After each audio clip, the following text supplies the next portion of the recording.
Yeah, get up now, come on now, get up. From mornings with Vernon. Get up now, let's go. Get up now, turn it up now. 1, 2, 3, let's get it now. Start your day with Mornings with Vernon on WBQP, Monday through Friday from 6:30 to 9 a.m. Watch on Channel 12 and listen on WBQP Radio on your phone, Alexa, or CarPlay. WBQP is your information station. It's Tuesday. Get in the swing of things with Morning with Vernon. It's time for Mornings with Vernon. Yeah. Yeah. Get up now. Come on now. Get up. From Mornings with Vernon. Get up now. Let's go. Get up now. Turn it up now. 1, 2, 3. Let's get it now. All right, everybody. Good morning. Morning with Vernon. I got to get my coffee cup going on, y'all. Good morning. How y'all doing this morning? Yeah, it is Tuesday morning, y'all. It is Tuesday, y'all. And I can tell you what, it is time to do the news. It is time to tell everybody. 6:30 a.m. I say good morning, everybody listening to me this morning. Let's go over some of the stuff that we're going to talk about this morning, if you will. But first thing, let me tell y'all, we're going to probably need to understand how to get this station first of all, okay? Let's go over that first thing, because you might forget how to do that, all right, before we get into everything else. All right. Here's how you can watch and listen to WBQP, the voice of the Black community. Get us with an antenna on WBQP 12.1. Crystal clear. The station that cares. Go to Play Store and download the WBQP app on your phone, tablet, or watch. The voice of the Black community. WBQP TV streaming on Apple TV, Fire TV, Roku TV, and other streaming devices. You can get WBQP by downloading the phone app or typing RDO.2 WBQP in your browser. WBQP. You can find us on your favorite platforms. We are on Facebook, YouTube, Twitter, Instagram, the voice of the Black community. To watch WBQP on your computer, go to WBQPTV.com or go to Google and type in WBQP, the voice of the Black community. Get WBQP Radio on your phone, Alexa, or CarPlay. Your community station, wherever you go. Alexa, enable the WBQP skill and play WBQP Pensacola. Listen to WBQP Radio in your car on CarPlay or Android Auto while you're on the go. WBQP, the voice of the Black community, an information station that cares. WBQP, the station that cares. Now, go tell everybody how to watch and listen to WBQP. That's right. Go tell everybody. Y'all get your coffee this morning. Lois, get your coffee, sugar. Good coffee. Good coffee. How everybody doing this morning? No day is Tuesday. It's the 7th day of the month of July. Half of the year is gone, y'all. 6:33 Central Standard Time right here in Pensacola, Florida. And I want to say hello to everybody under the sound of my voice this morning. I tell you what we're going to do this morning. We want to start the day off with a prayer. And if you need a change of prayer this morning, just call Dr. Gerald Gaston. But can we start off with the prayer, y'all? Bow your heads, y'all. Come on, let's start off with a prayer this morning, okay? Reverend Gaston, can we do that? Our Father God, we lift our eyes up unto the hills from whence cometh your help, knowing that your help cometh from above.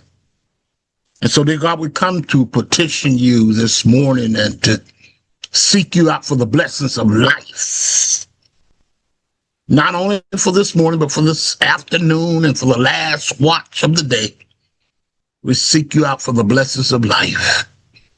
Now, Lord, ordain your blessings upon us, upon this waiting congregation, under the sound of my weak voice. We pray in the belovedness of Jesus the Christ, our Lord, our Savior, our God. Amen. Amen. Amen. Now let's talk about what's in the Cheryl. What's in the weather this morning, baby? Do you have any weather condition for us this morning, Cheryl? Hi, Vernon. Here's your Hi. WBQP weekly weather forecast. We're in for another hot and humid week across the Gulf Coast. On Tuesday, skies will be partly cloudy with a 60% chance of a passing shower. Afternoon temperatures climb to 90 degrees with lows around 77. All right. Thank you, Sugar. We appreciate that. How about, I guess I better go over to my girl Lola to see if she got any traffic stuff for this morning. Lola, good morning, Sugar. Do you have any traffic stuff going on for us this morning? Good morning, Vernon. This is Lola with today's traffic report. As the work week gets into full swing, expect moderate to heavy traffic on the area's major highways and commuter routes between 6:45 a.m. and 8:45 a.m. Drivers on Interstate 10 should allow a few extra minutes through the US 29 interchange, where long-term construction continues. Lane shifts remain in place between US 29 and I-110, so stay alert and reduce your speed through the work zone. If you're traveling on I-10 near the 9 Mile Road interchange, exit 5, expect changing traffic patterns as the major interchange reconstruction project continues. Westbound traffic has been shifted onto a temporary alignment, and drivers should pay close attention to construction signs and reduced speeds. Traffic on Interstate 110 is expected to move steadily into downtown Pensacola during the morning commute. Slowdowns are possible near the Garden Street and Cervantes Street exits, particularly as traffic merges into the downtown business district. On city streets, expect heavier traffic along Davis Highway, 9 Mile Road, 9th Avenue, Bayou Boulevard, Cervantes Street, Mobile Highway, Airport Boulevard, and Highway 98. School activities, delivery traffic, and the return to a normal work schedule may create delays at major intersections. Motorists heading toward Gulf Breeze, Pensacola Beach, and Navarre should expect moderate traffic across the Pensacola Bay Bridge, with travel times increasing slightly after 7:30 this morning. Weather conditions are expected to be hot and humid, with good visibility early today. However, scattered afternoon thunderstorms could develop later, making roads slick during the evening commute. If you encounter rain, slow down, leave extra following distance, and turn on your headlights.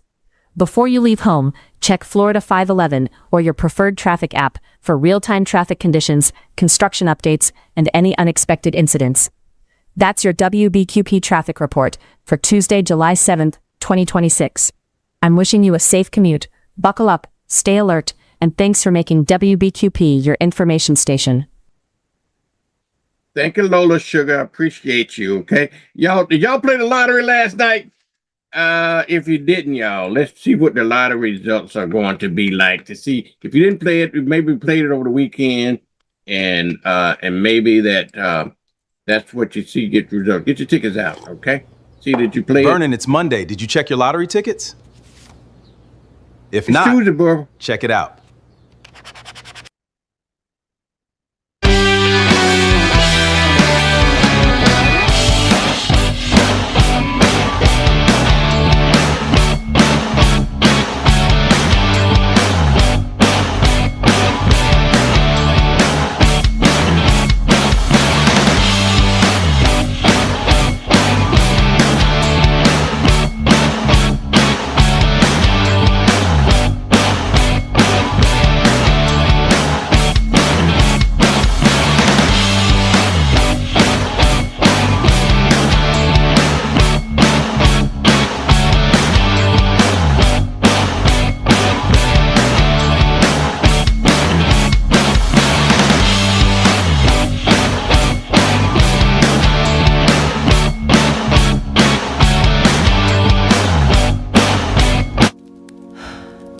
It's Monday. I am sorry Wee Wee didn't win the lotto. Don't tell Mary, but I still love you. Try the casino.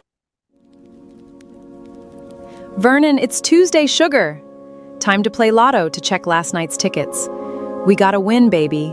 Love you. That was my Tuesday ticket, girl. I tell you the truth, y'all. Good morning. If you didn't win the lotto, if you didn't win it, keep playing, keep playing. It will come up. All right, y'all. Good morning. Since it's Tuesday, I need to check over with my buddy Orion, okay? And Orion is going to give us some information about the And welcome to the WBQP Sports Report. Here's what's happening in sports this week. The sports world continues to focus on the 2026 FIFA World Cup as the tournament moves into the knockout stage. The round of 16 is underway, with powerhouse nations battling for a place in the quarterfinals.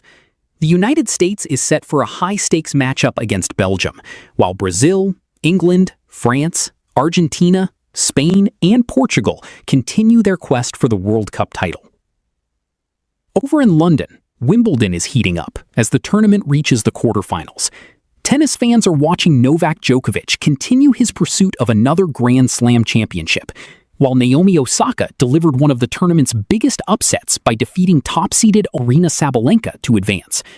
Defending champion Jannik Sinner and Coco Gauff remain among the players to watch this week. On the baseball diamond, Major League Baseball enters an important stretch before next week's All-Star festivities.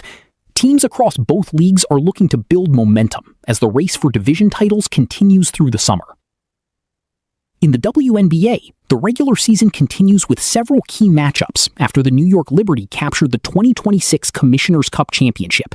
Teams are now turning their attention back to the race for playoff positioning. Locally, Pensacola sports fans can continue supporting the Pensacola Blue Wahoos as they battle through the minor league baseball season. The Pensacola Ice Flyers continue preparing for the upcoming hockey season, while the UWF Argonauts are gearing up for fall sports and football camp later this summer. And finally, this is also a busy week for motorsports, cycling, and golf, with the Tour de France continuing across France and racing fans following another exciting weekend of competition. That's your WBQP Sports Report for the week of July 6th. I'm Orion. Thank you for watching WBQP TV, the voice of the Black community. Have a great week, and we'll see you next time on WBQP Sports. Over. Thank you, Orion. That's Orion, y'all, with WBQP Sports. And we're going to talk about sport. You know, folks in America getting into this soccer stuff, y'all, and they had the match last night. But we're going to talk about that in the news where Donald Trump tried to put his thumb on the scale again. He can't do nothing without cheating in his life. I just don't understand it. But today is Tuesday, y'all. Let's talk about what we're going to do today right here on the Morning with Vernon Show, besides getting that cup of coffee this morning. Yeah. Let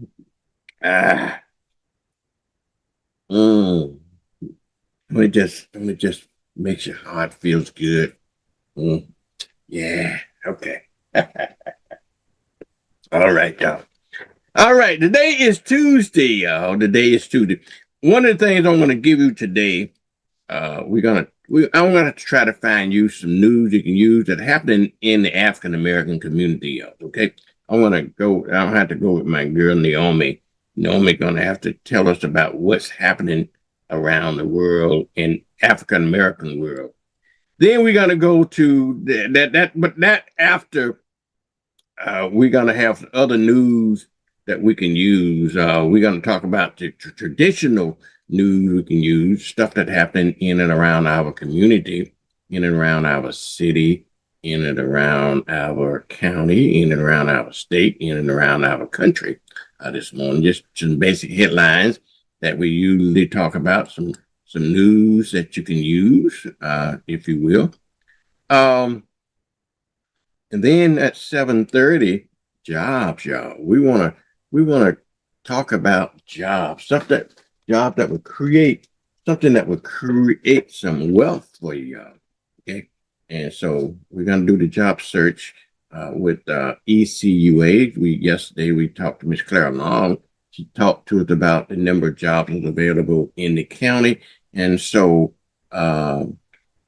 she would talk about this morning at ECUA, Shakita Payne, and Shakita got a sidekick as well. They're gonna let us know what's happening with the job front. Then I'm gonna be joined this morning by my co-host on Tuesday, Mr. Jared McIntosh, and then we're gonna talk about a whole lot of things. If I get a minute, I want to go ahead and talk about, get a little motivational project in this morning before I go to my commercial break. But after Jared comes on at 8:00, y'all, we're gonna be having the mayor on or his trusted advisor. If we don't have Mayor D.C. Reeves on this morning, he may come on this morning and may talk about that tragic incident that happened downtown Pensacola, where we got one person died and 6 people shot. They had over 20 fights over the weekend over the 4th of July weekend. When what my grandmama used to always say, when it rained, it poured. We went through a dry spell for a minute. When I talked to Mike Woods every Monday, he didn't have much to report in terms of crime, but just overnight, they just made up for it just one night. But maybe Mayor D.C. Reed may be talking about that this morning. If he's not on, and sometimes he's out of town, then he sent his most trusted assistant city administrator, which is Mr. Cliff Collins. Cliff keeps us up to date with all of the happenings in the city of Pensacola, all the projects and what's going on in the city of Pensacola. And so we'll be talking to him, or we'll be talking to the mayor this morning. And around 8:30, y'all, you might want to stay tuned. We got a special guest this morning at 8:30. Her name is Dottie Joseph, and she's running for governor. Black woman here is running for governor. Her name is Dottie Joseph. She's been one of the representatives down in one of the districts down in Miami, in the Miami area. Now she put her name and her hat in for the governorship. I think she must have put a hat in there too. I see her name, but I don't see her hat. So her hat must be into the pot for governor. So we're going to be talking to Miss Dottie Joseph at 8:30 time frame this morning, okay? And so y'all tell everybody that we're on and everything. One of the things that I do want you to know about WBQP, we try to inform and educate people about what's happening in our community. I got a slogan.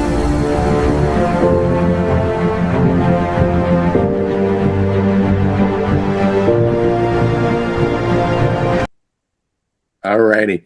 Now listen, I'm gonna have to do my first commercial break of the morning, and then when we come back from the first commercial break, we're gonna be talking about some news that you can use in our community. After that, all right. So stay tuned. It's time for Mornings with Vernon. Yeah. Yeah. Get up now. Come on now. Get up. For Mornings with Vernon. Get up now. Let's go. Get up now. Turn it up now. 1, 2, 3. Let's get it now. Navigating heart care can be challenging. Baptist makes it better with the latest treatments and innovations and the area's largest, most experienced heart team ready to create a care plan just for you. All when you need us most. Let Baptist make it better. Baptist Healthcare. I remember these. Will I have the money to send my kid to college? Well, that's specific. How long has that been there? 7-letter word for a bank that helps you reach your goals. Synovus. Order for Synovus?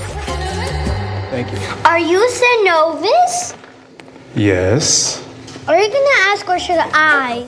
A solid financial future doesn't happen by chance. Let's talk about your potential today. For 75 years, Baptist has brought innovative care to our community. Through our Andrews Institute, we continue the legacy by providing advanced total joint care, restoring mobility, strength, and quality of life. Baptist Healthcare, here for you then, now, and always.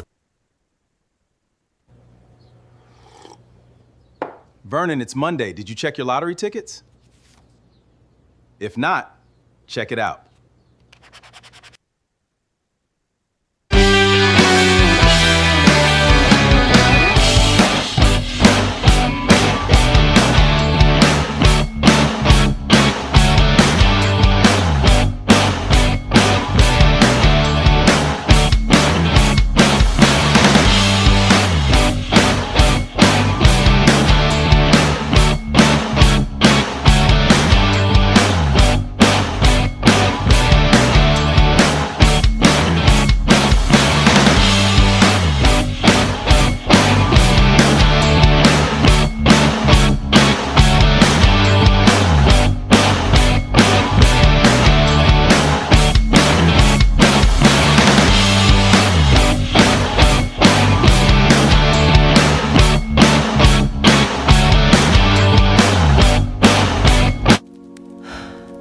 It's Monday. I am sorry Wee Wee didn't win the lotto. Don't tell Mary, but I still love you. Try the casino.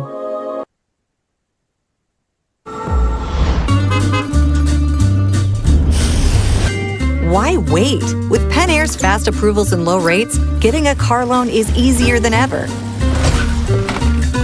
Penn Air Credit Union. Join us. Choosing the right school is one of the most important decisions you'll make for your child. At Jacqueline Harris Preparatory Academy, we provide a safe, supporting environment where students grow academically and personally. With strong core instruction and unique programs, students gain confidence, creativity, and real-world skills. At JHPA, we live by our motto, enter to learn, depart to serve. Enroll today and prepare your child to soar. Hello, I'm Dr. Isaac Williams, and I'm running for School Board District 3. Our community is asking for change, and I agree. District 3 deserves change. District 3 deserves a representative who will listen, communicate, and stay connected to the community.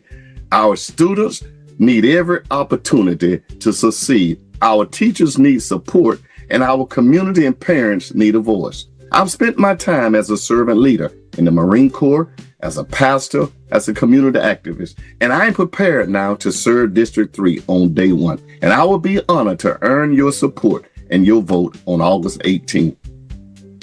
God bless you. God keep you.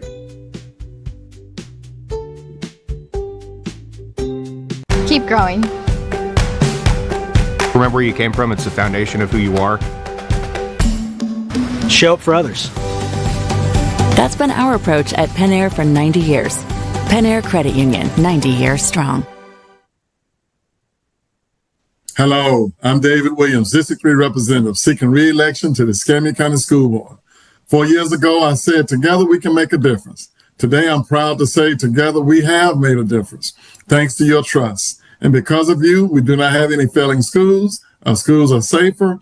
We've closed the achievement gap, and our students are college and career ready. I'm asking for your support again to re-elect me so that we continue the work that we started 4 years ago. Please visit my website at davidwilliams3.com to learn more about my initiatives I have accomplished and the ones I will pursue over the next 4 years.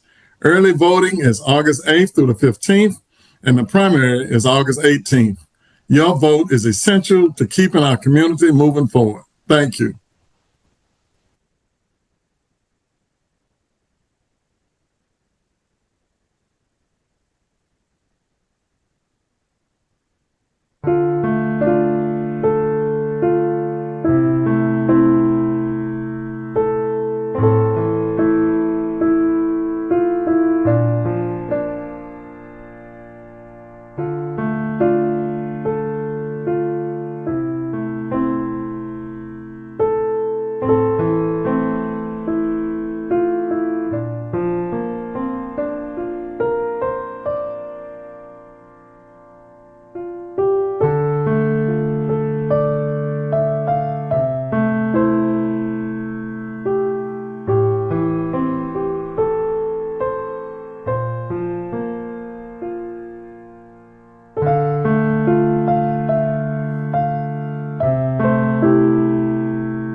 This is Prayer Perspectives by J.O. Gatson on your WBQP.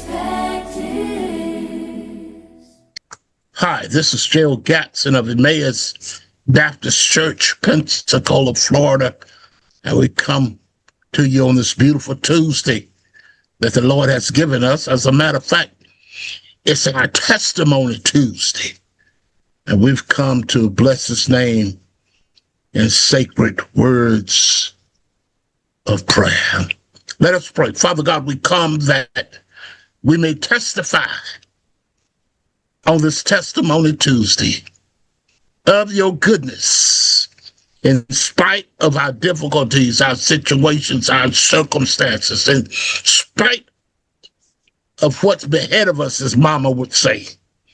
We've come to testify of your goodness and to say thank you. And so, Lord, this is our premise this morning.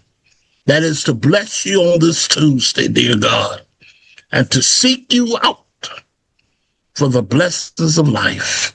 As we pray now in the belovedness of Jesus the Christ, our Lord, our Savior, our God, the master of the seed, our disparity. Amen.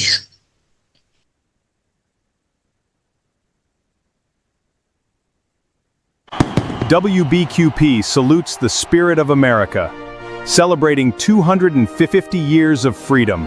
Happy birthday, USA! WBQP goals are to inform, to inspire, to educate, and to entertain. The station that cares. Hi, Vernon. Here's your WBQP weekly weather forecast. We're in for another hot and humid week across the Gulf Coast. On Tuesday, skies will be partly cloudy with a 60% chance of a passing shower. Afternoon temperatures climb to 90 degrees with lows around 77. Wednesday stays hot with partly cloudy skies and a 40% chance of rain. Look for a high of 92 degrees with a low of 79. Thursday continues the summer pattern with a high of 93 degrees, a low of 80, and another 40% chance of scattered showers. And we wrap up the week on Friday with highs near 92 degrees, overnight lows around 80, and a 40% chance of rain. Overall, expect hot afternoons, warm nights, and daily opportunities for passing showers. This is Cheryl Mulrain, and that's your weekly weather forecast on WBQP TV. The voice of the Black community. Your information station. Station that cares. WBQP TV and radio. The station that cares. Good morning, everyone, and welcome to the show. It's a beautiful day out there, and let's get you caught up on everything. It's time for Mornings with Vernon. Yeah. Yeah. Get up now. Come on now. Get up. For Mornings with Vernon. Get up now, let's go. Get up now, turn it up now. 1, 2, 3, let's get it now. All right, y'all, good morning. You know we are the voice of the Black community, WBQP TV and WBQP Radio, y'all. I want to say good morning to everybody that's under the sound of my voice this morning. And I want to get into some of the news headlines that have been circulating in and around our community today. And so see if we can start some of that going this morning. All right. Good morning, y'all. News you can use. Can you believe it's Tuesday already, Vernon? Not only that, Vernon has news you can use, so listen up.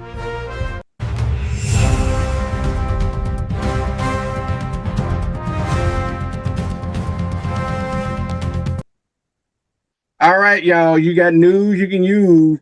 News only my style, my flavor of news this morning, y'all. My flavor of news this morning.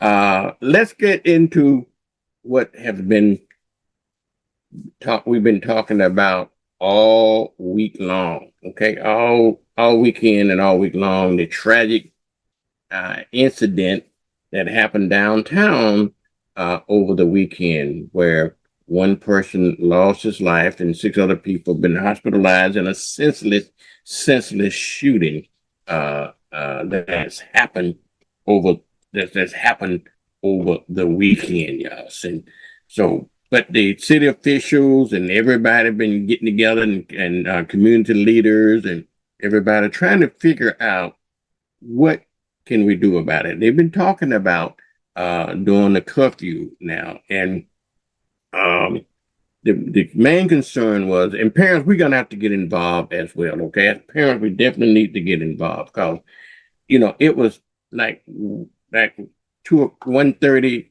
or 1:20 in the morning while you had 14, 15, 16-year-old kids out on the street that time of day. And parents, you got to be concerned. It could have been your child hit by a stray bullet, okay? And 14, 15, what number one, what a child that age doing downtown unsupervised even in the first place. So there's been some talk with the police chief and the mayor. And the mayor may come on this morning. We may talk about that. But if he don't come on, we still need to talk about this senseless shooting of a 19-year-old man. They did identify the 19-year-old as a high school as a high school graduate, just graduated from high school, I understand. And he was a football star, if you will. And and I know people that know him. But anyway, the mayor and it's the chief of police and community leaders, they're all trying to get together to determine whether or not they are going to what they intend to do about this and how we can head this off. Okay. They had a lot of law enforcement officers over there. They understand they had about 20 fights during that time, and then the shooting, and they arrested 9 people during that whole process, and there was ages between 14 and 22 years old, and now we're just gonna have to see what can we do about this, okay? And the sheriff, the chief here, Pensacola police chief, now new chief, he says that this incident, excuse me, y'all. The chief said that the incident started from, it may be it's a rival gang related retaliation, and if it is, if one retaliation shooting me downtown, wherever it might be, it's going to probably lead to another retaliation shooting. So I want you to make sure you keep your eyes on your kids, keep them in the house, find something for them to do this summer, okay? Other than just sitting around not doing anything. Find them a job, get them into some activities, do something to keep these kids busy, because if you don't keep them busy, they're going to find things, other folks going to find things to keep them busy for. But Chief Winston said he believed, they don't know how concrete facts yet, but he said he believed that this beef that happens right on the weekend stemmed from years of gang-related feuds. He says that he think that was the main cause of it. I can remember 14 years ago, our friend Sidney Martin, you see out in the community, her son was Matthew, he was shot and killed at his home in Montclair. And so this is a lot of the crazy things that's happening, and that shouldn't be. These kids should be growing up to be professional football stars and everything else, but yet we have to have to bury them. Y'all remember the Clary shooting that there on Massachusetts and Fairfield Drive. So I just want everybody to be careful and kind of keep your eyes out on what's happening. This is a young man here, y'all. This is the young man here that was lost his life. He was a He was a Pensacola High grad, and he was fatally wounded during that shooting on Monday night. His name is Philip Devon Monte Shepard Jr. Everybody knew him as PJ in the community. And he was one of 7 people that was shot. And I don't have the names of the other 7 people, but we need to make sure that we keep an eye and try to protect our children. Everybody that know PJ, and I was talking to Commissioner May yesterday, because he's in the sports and he know all these guys. And so it's just a tragic loss within our community and in our young folks, that it didn't have to be, just did not have to be, but it was. And so y'all make sure that we take care of our children, okay? All right, let's move on to another story here.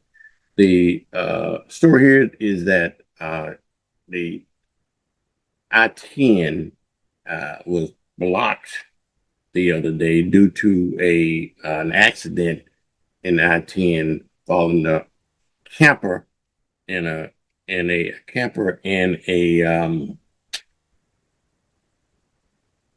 SUV, okay, and one hit the other, and it caused the vehicle to roll, and they blocked the interstate there along. I believe it was like interstate right along my market, 10 or 20 or something like this here in Escambia County. So again, that's another precautionary tale too.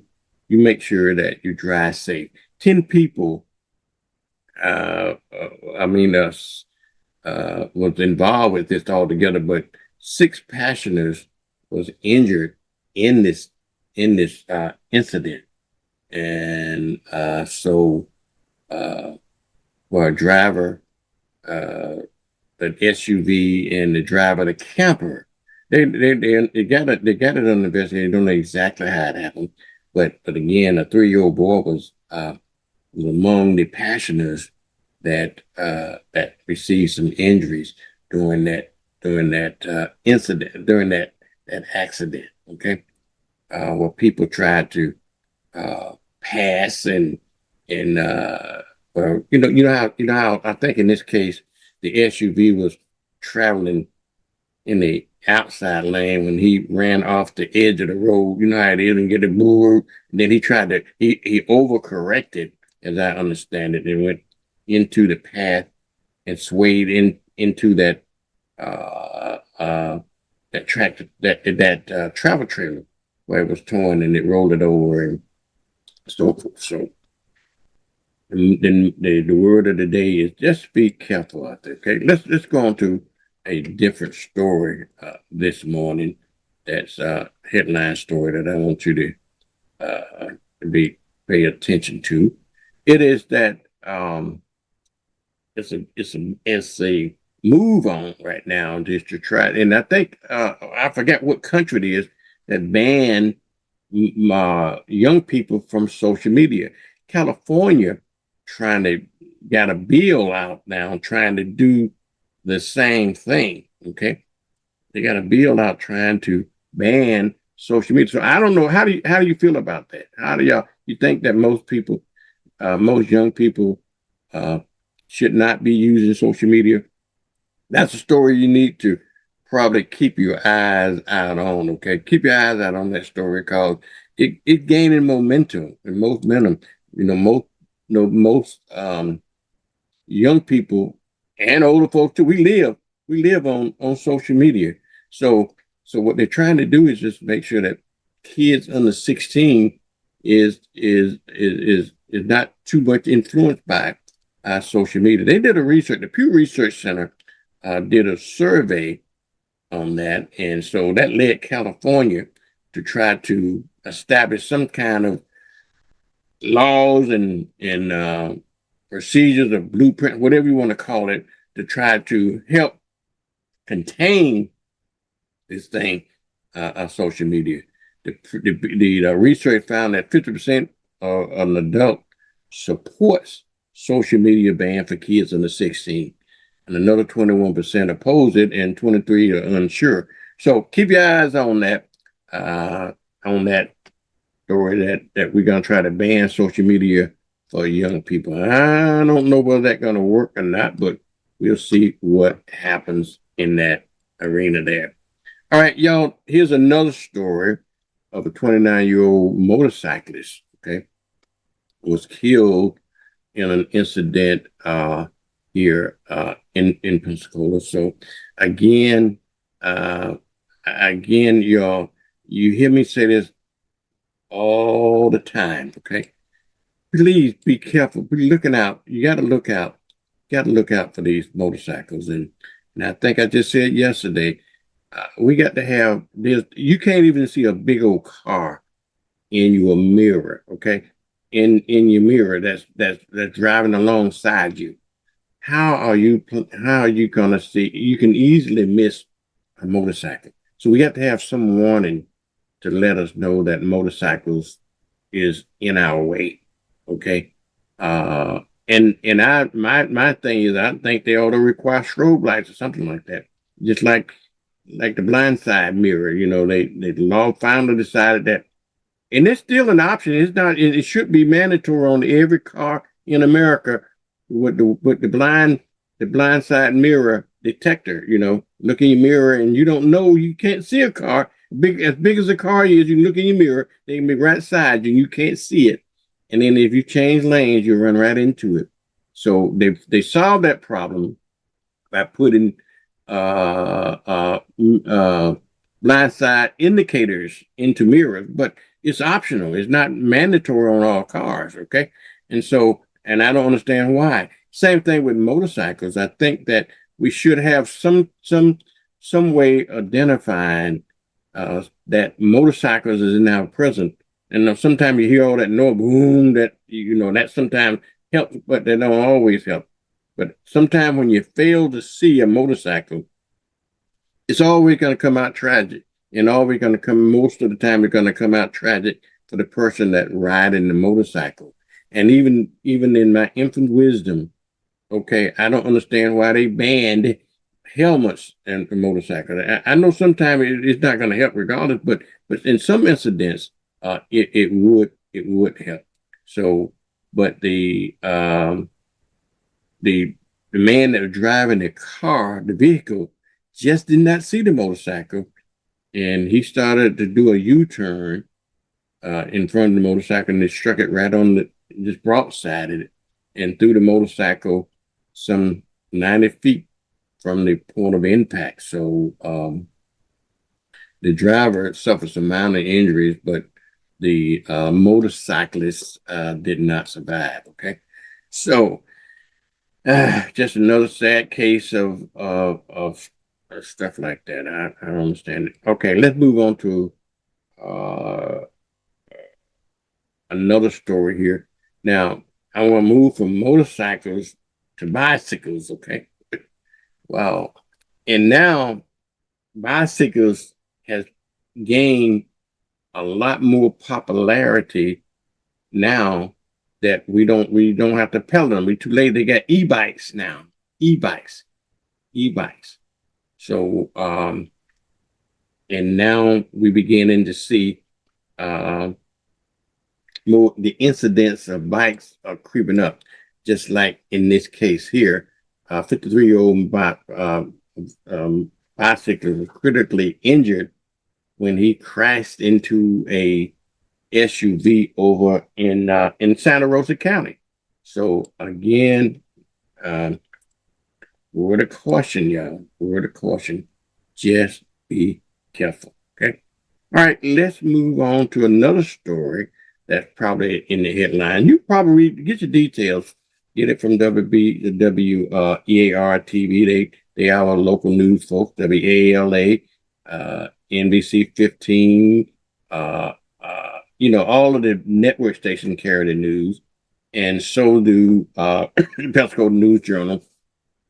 I'm reporting what I report Now I gain my information from them, but as I always tell you, you always don't get your news from just one source. Sometimes you have to trust and verify. You got to verify some of this news as well, because some of it, just like my news, it's gonna be biased. Comes with a little bit of taint to it. Okay, so so that's where you got to make sure that you you got to make sure that you getting all the news for. And I want to give you a good case in point. That incident that happened this weekend. Okay, the incident that happened this weekend it was posted on social media about the shooting, and I know it went viral. Everybody was sending it. That was fake. Okay, that happened, but it didn't happen in Pensacola. Okay, the city police department, because they're still looking for these individuals that's involved, but they had to verify that information that was on social media, and so it turned out that social media account, that little clip that they had on social media, did not happen in Pensacola. Okay, so then, but I'm sure with all of the cell phone cameras and all of the surveillance and everything, there are going to be video footage of that incident. Anybody have any information to it, you just need to make sure that you get it to the police department. Anyhow, let me move on for that. Because I got this story posted up here. In the news story, this is more of a national news story, where the Supreme Court last week kind of supported birthright citizenship, and they've done a survey about what do you think about it. I don't care what you think about it. The Constitution says that if you're born in America, you are an American. Okay, and so you got to move. You got that MAGA movement now. Don't want people that born in the United States to be citizens of the United States. Okay, if their parents does not happen to be citizens, but this has been a long-standing tradition that we have in this country. Is inscribed into our Constitution, and so regardless how MAGA world feels about it, regardless how Trump feels about it, it is what it is. And all babies born in this country are automatically United States citizens. Okay. All right, y'all, let's move on to another story. And this is what you're going to have to start preparing for now. Okay. We know June is the beginning of hurricane season. Okay. And I must tell you now, we dodged the bullet last year for the first time in a long time. We didn't have any activity, to my knowledge. We didn't have any activity last year until the hurricane. But you know, how long can our luck last? I want you to think about that. Okay, we hadn't had a major hurricane in Pensacola since 2004. We had another. You know, Ivan came in 2004 and wrecked the place. And then I think in 2005, we had another minor, what I call it, compared to Ivan, there was another minor hurricane came through and stuff like that. But we have been really, really lucky. But how long can our luck last? I'm asking you and telling you that go ahead and start preparing now, in the event that a hurricane do come by, okay? It won't hurt you to prepare. Okay, check that generator, start it up right now. I know some of you hadn't used it since 2004, whatever you need to do it for, but you need to change the spark plugs, get rusty in them. If you're still using that old generator, or don't go out and buy you a generator. And now they use propane gas, and they got electric generators and all the other kind of stuff nowadays. So and then they got whole home generators. So you might want to check on that. Get you a supply of food. Get, prepare to be, they're saying at least 7 days. It used to be 3 days. Now they're saying prepare for 7 days. Okay. Also, if you're going to get a generator, buy you right now, get you a little small 5,000 watt air conditioner as well, because most generators can run a little $5,000 watt air conditioner. It get hot sometimes. You get hot sometime when your power is off, in the summertime and that kind of stuff. So you might want to get a little get you a little 5K AC and store it somewhere with all your hurricane equipment. Just have you in the hurricane area there. Just small radio, stuff like that.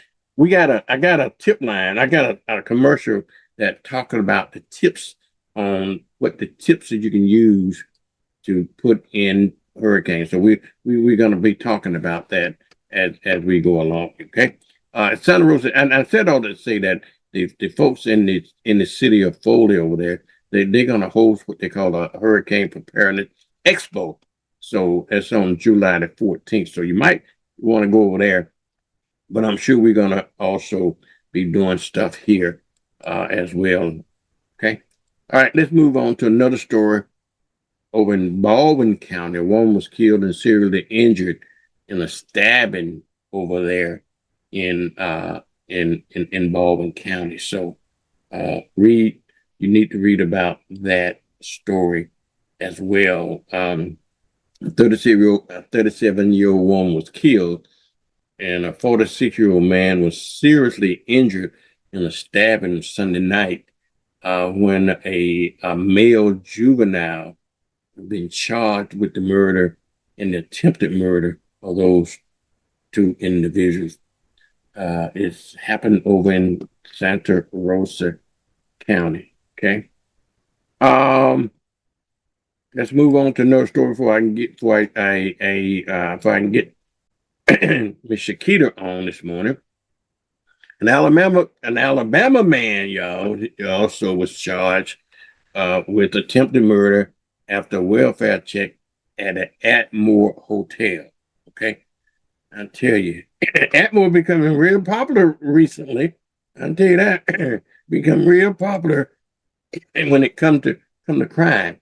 But anyway, a welfare check was that led police to a motel up in Atmore where they arrested a 53-year-old man. And now he's charged with attempted murder. His name is Robert Heath Walker.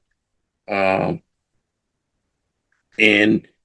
they're still investigating what happened there. I think this happened probably either Thursday night or Friday morning when the officials was called to a hotel there right outside, right not too far from, I-65 there on the Hampton Inn there in Atmore.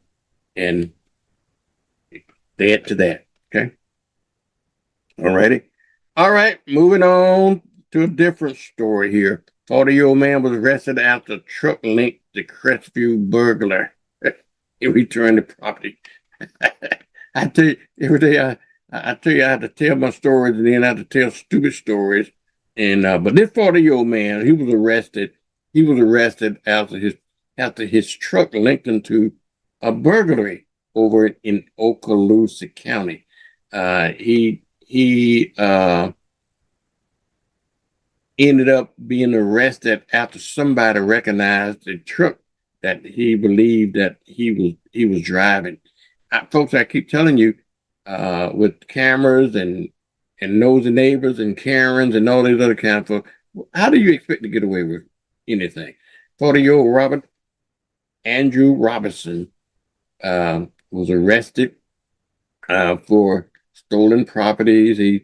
They recovered some $1,800 worth of stolen property that he had on his possession, and also he had possession of some fentanyl and stuff like that as well. So, let me move on to a different story. This is national stuff here, and I'm not gonna spend too much time on this national stuff because my Trump derangement syndrome started kicking in. All right, but the GOP efforts to keep the Senate majority is weakened by the Alaskan, what they call an Alaskan challenge here. So that's on one hand, okay? On the other hand, I got another story that might be weakening the Alaska for the Republicans, but the other side of the story, it is weakening for. I'm trying to find this other story about this other man, this Democrat. I think it's this Democrat right here. The same thing happening on the Democrat side because Graham Platinum is the Democratic senator that they was trying to elect, and he is running some issues as well. Another woman that come out and accused him of this, but I'm kind of split on this. Now he looked, he kind of looked like a Proud Boy to me. That's just my opinion now. Okay, he kind of looked like a Proud Boy, and I don't want. Well, what actually happened to politician that looks clean and fresh and all that? Now this guy, he got a lot of baggage. I have to be honest. He's a candidate for the Democratic Party, and he's a Democratic hopeful to overturn Susan Collins that live up in that wherever that state. You know how she talking like that. But anyhow, they thinking that he had a good shot of the Democrat had a good shot of getting that Senate seat and defeating Susan Collins, but he comes with a lot of baggage. Number one, he had some swaps in this, some kind of swaps Nickers tattoo on his German tattoo on his chest that he said he know what it was. Yeah, right. He looked like a Proud Boy to me. Yeah, right. Now he got a lot of issue. Number one, he got issue with drinking. Just yesterday, another woman, he had a lot of issue with sexual assault. Another woman came out yesterday alleging him coming in her house drunk and forcing her into sex and so forth. And that's happened a while back. I don't understand why she didn't call, if it was rape, why didn't she call the police at the time, 5 or 6 years ago, or 10 years ago when it happened? But now she's bringing it up right now. And so he has issues. He has a lot of issues, y'all. And he has a lot of issues that gonna have to be overcome. Okay. And so keep your eyes out on that crazy, on these crazy stories. And speaking of crazy, look at here. This boy here, something wrong with him. He going to Turkey on his NATO summit, and but he has some serious issues on his own right here. So and the question I have with this person here, all the issues that he has going right now, I don't understand. I think this man here set the tone for bad behavior in the White House. He has 34 convictions of something similar to the same thing that they charging this guy with. And so my position is, what's good for the goose is good for the gander. Okay, what's good for the goose is good for the gander. So I'm conflicted. We need that seat to get this country back. I don't know whether it's the right guy to do it with or not. All right, we're gonna have to hurry up and get out of here. We're gonna have to get Miss Shakita on here. But anyway, I want to move to just a different story that just happened to be here in Pensacola. That a lady that suffered from breast cancer, she's a breast cancer patient, and she's going to get a $5 supplement from the healthcare system on that. I ain't got time to get into all the story. But I do want to mention this. We had on our sports report this morning about the this boy here put his finger on the scale because they decided that they was going to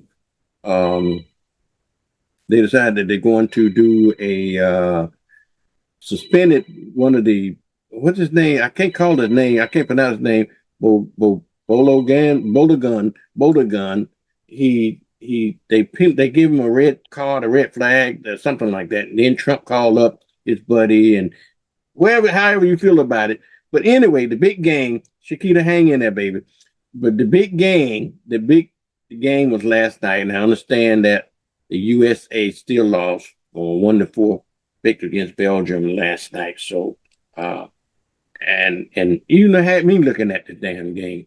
Okay, and I don't look at nobody's sport, but with that, I did get a chance to look at that as well. All right, folks, I tell you, I got to get to Miss Shakita. I got to get to Miss Shakita Payne this morning because she has to go to work, and we got to talk about some jobs and jobs and jobs. Okay, so let's go over to Miss Shakita Payne. And good morning. It's 7:30 on Tuesday, and this is WBQP TV. Our top story today: a major announcement regarding jobs from the ECUA.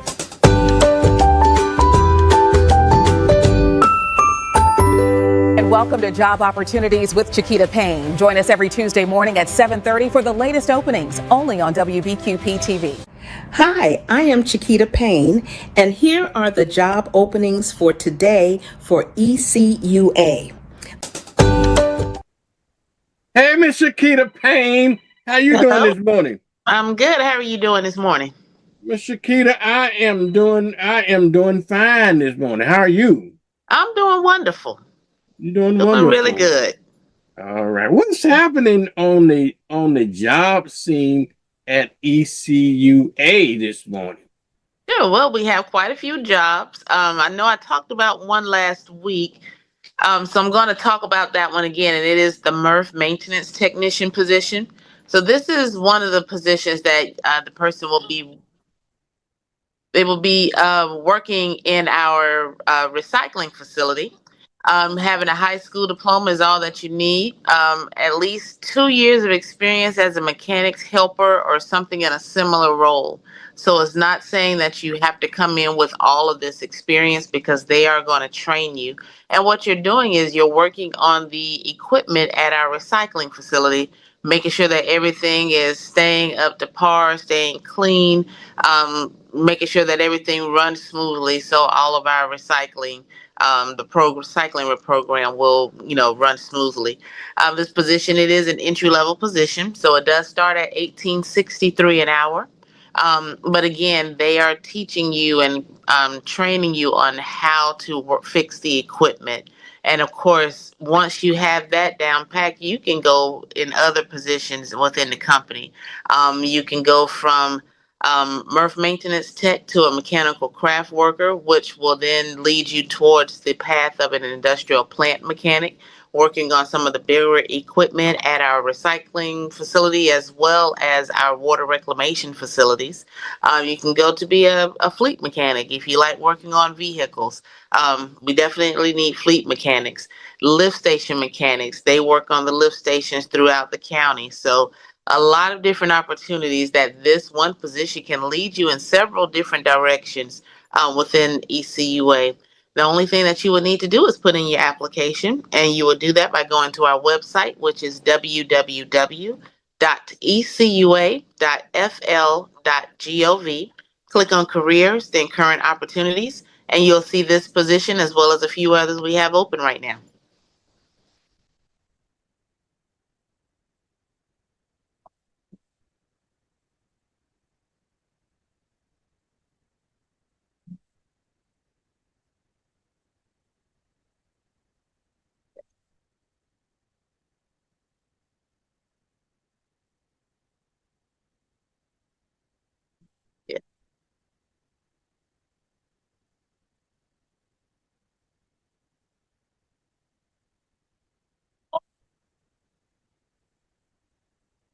That's right.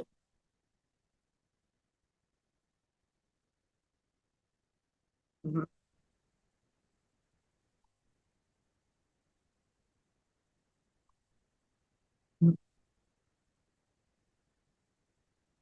Exactly. Me too. But right, exactly. But the jobs will always be there. I think a lot of times people have to understand these are manual labor jobs. You're going to be out there in the elements of the weather, the heat, the rain, the cold, what have you. That's a part of the job. That's a part of ECUA because we work Mostly our employees are working outside. So you have to be comfortable with that, number one, but also knowing that this can be a career for you. It's not just a job that you're, just coming to, hopping around from place to place because you don't like this, you don't like that. If you stick it out, you will definitely be able to advance in several different ways and different opportunities. One thing, I know one of our departments, when we do have positions available in our water department, one of the supervisors always tell people that this is one of those jobs where you may not get rich, of course, coming to work every day, but you will have that opportunity to take care of your family. You'll have a great income coming in. You'll have different certifications that are required by the state. If you don't have those certifications, you cannot do the job. So they're going to help you get any certifications that you need. We even help people get their CDL license for certain jobs that have that requirement of driving a CDL truck. Once you've been with us for a full year, we'll send you to school and we'll pay for that. So there's several opportunities available at ECUA. It's just a matter of just sticking it out. Sometimes we may not know which way we want to go. If it's something that you're interested in, try it out to see if you like it. You never know where that path is going to take you.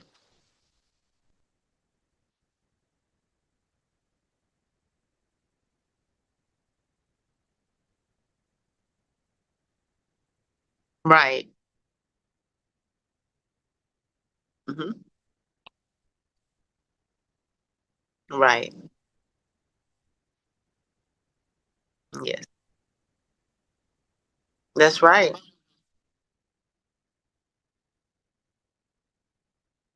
Hmm.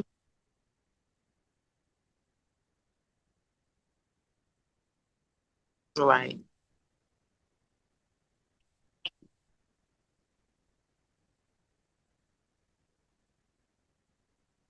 That's right.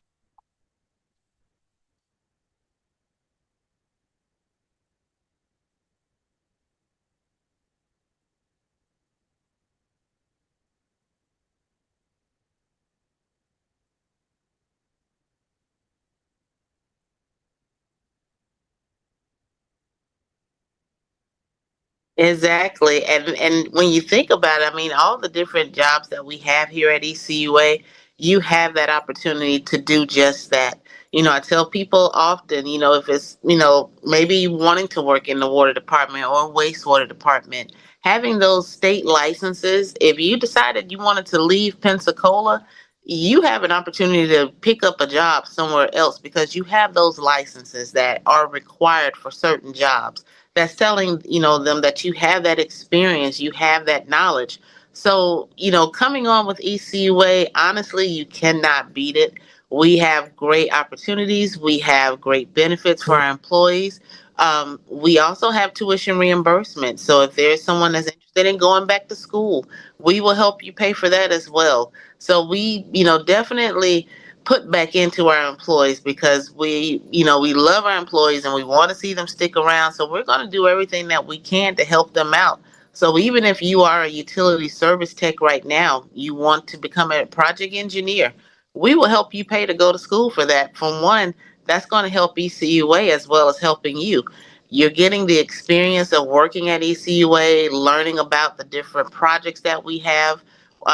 When you're out as a utility service tech, seeing the project engineers come out working with the contractors. So you already have like a bit of an insight. It's just a matter of just thinking about what it is that you're interested in, what you want to do. Come talk to me, come talk to Edric. We are also employee relations here at ECUA, so we talk with our employees about their career path, job counseling, things of that nature. So we want to see people, get better with whatever they're looking to do, expand their career path, what have you. That's what we're here for. So I always can tell people, take a look at ECUA. We're always here. That's the one good thing. We are never going anywhere because people need water.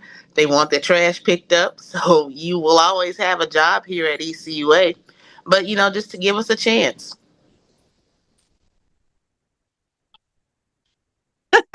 He's feeling a little bit under the weather this morning, so he's not in today.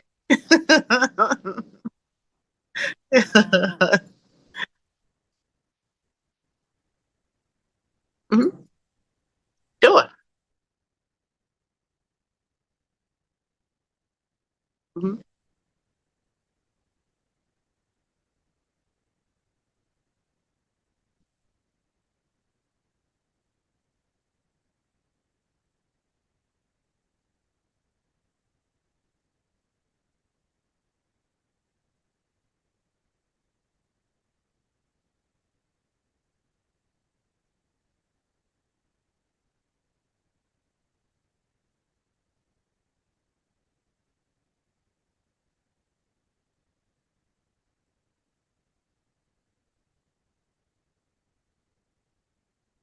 Yeah,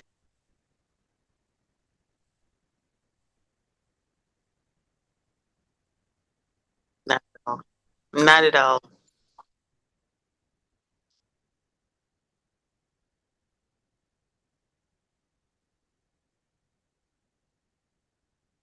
Sure, the lowest paying position that we have on our website right now, which would be our trainee positions, and they're all pretty much starting at 1863 an hour. So you think about it, it's not that bad because you have that opportunity to advance. You have that opportunity to have a career path in all of those positions.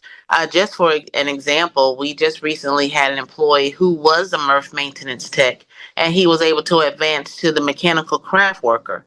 That path is leading him to become an industrial plant mechanic. So he'll be working on larger equipment throughout his career at ECUA, and he's already gotten there to an extent. He is because for one, he came in with not much experience at all, but he started somewhere, and from there he's just flourishing. And it's great to see an employee doing that because you see where you started and now you're looking at that path that you're taking, where you're going, and he's doing such a great job. So again, I just encourage people to just take a chance, even if though it's a trainee position.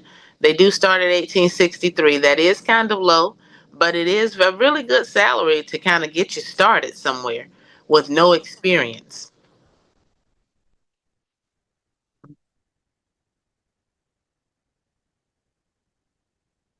Yes.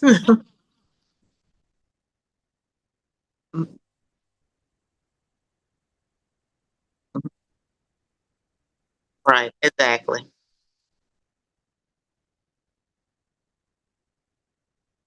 I think it's about 14, and September 1 is going to go up to 15, and then that's the cap. Mhm. Almost 19 an hour. Exactly. It does. Hmm.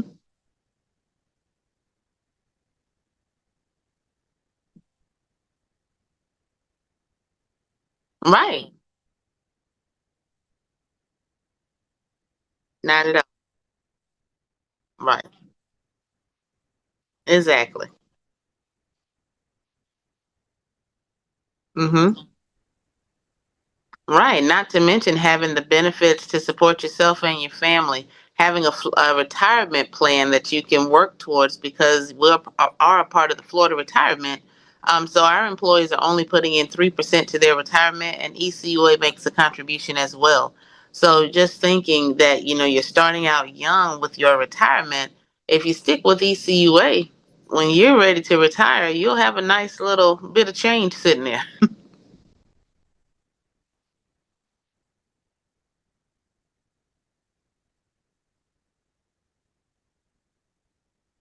Yes.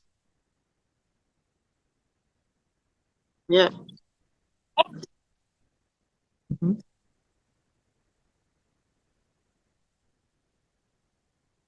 You know what? My mic has been off. I wanted to have been off that whole time. I don't know. Uh-oh. I tell you the truth. I don't know. But anyway, the beauty of that. What did I lost my point? You help me out. Yeah, 'Cause- working with double overtime with yeah. companies such as ECUA, we do offer double time and a half for those when it comes down to the holidays. If you're having to work on that holiday, you're getting paid double time and a half. That's that premium holiday pay for you. So, in addition to getting the holiday pay, and plus working, we're going to give you time and a half for that, for working on that holiday. several of our employees have that opportunity, and they definitely take advantage of it because that's a nice little extra bit of change in your paycheck. Of course, some of our positions, we also have a safety incentive. So if you're accident injury free for a year, certain amount of time, you're eligible to earn up to $3,400 additional dollars. That's in addition to your paycheck. Just because you're staying accident free, you're paying attention to our policies and procedures, you're following the rules. And a lot of those positions that we have on the website today do fall into that safety incentive category. So you several opportunities to earn money, several opportunities to advance in your career, to learn more skills, to go back to school for education, great benefits, great retirement plan. Honestly, you just cannot beat it with ECUA. So again, to look at the positions we have open, go to our website, which is www.ecua.fl.gov. You would click on careers, then current opportunities, and you'll see all those positions that we just spoke about. Absolutely. Shakita, thank you. Thank you. I appreciate you for coming on every Tuesday and letting these folks know about these jobs. And I want to thank the folks for letting me know that my mic is off. I had to, when you came on, I had the phone was ringing and I had to answer the phone and I forgot to turn my mic back on. Oh, but when you get old, you like me, memory's the second thing to go, Shakita. Yep, the second thing to go. And some folks say, well, what's the first thing to go?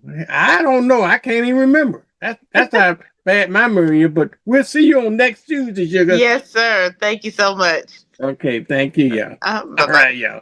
All right. That is Miss Shakita Payne, y'all, with ECUA.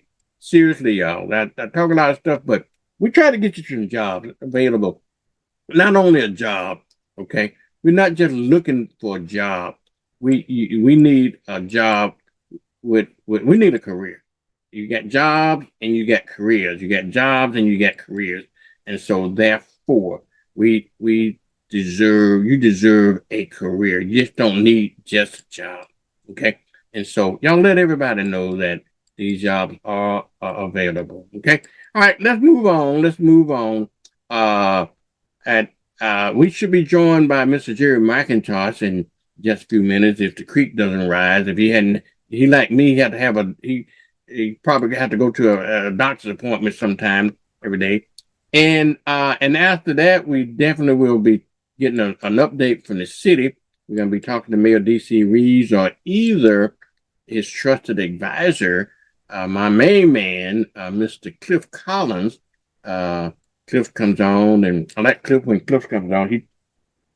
The mayor gets down to the business of the city, but when Cliff finished all the business of the city, he kind of helped join in the conversation, and he certainly has a lot to contribute, a lot to offer. We have to give him a job around here if he can work for no pay. 8:30, y'all. We're going to be talking to Mrs. Dottie Joseph, y'all. This is a black woman, y'all.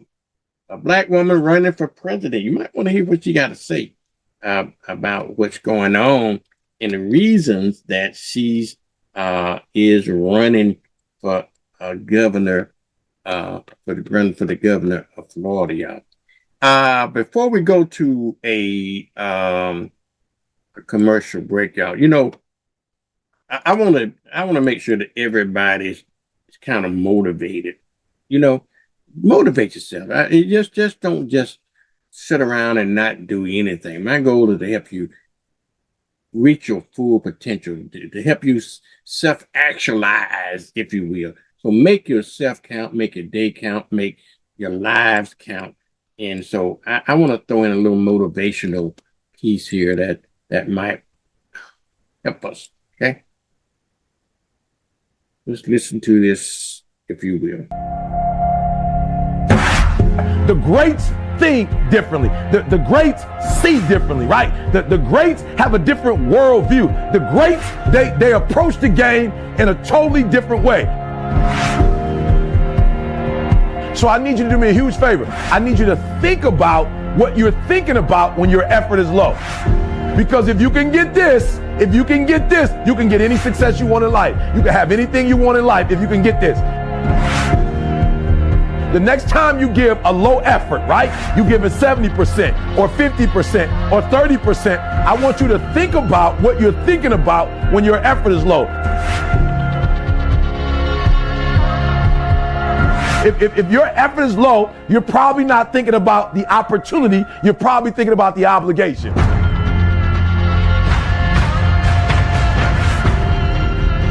And when you think about E.T., how you stay pumped up? E.T.'s how you stay on fire. E.T., how you always driven, even in the midst of trials and tribulations, even in the midst of your haters, when people trying to break you and tear you down. E.T., how you stay strong. I keep thinking about the opportunity. Every single day, I'm thinking about the opportunity, and I'm not looking at this thing as an obligation. I'm not looking at this thing as something that I have to do, or that I'm forced to do, right? Something that somebody's making me do. Every time I wake up, I'm thinking, I'm alive, baby. This is the day. This is an opportunity. If you want what you've never had before, if you want to do what you've never done before, if you want to be what you've never been before, change your mentality. And I want you to see that effort goes up when you look at it as, I got an opportunity of a lifetime. But you should be excited about the fact that you have an opportunity.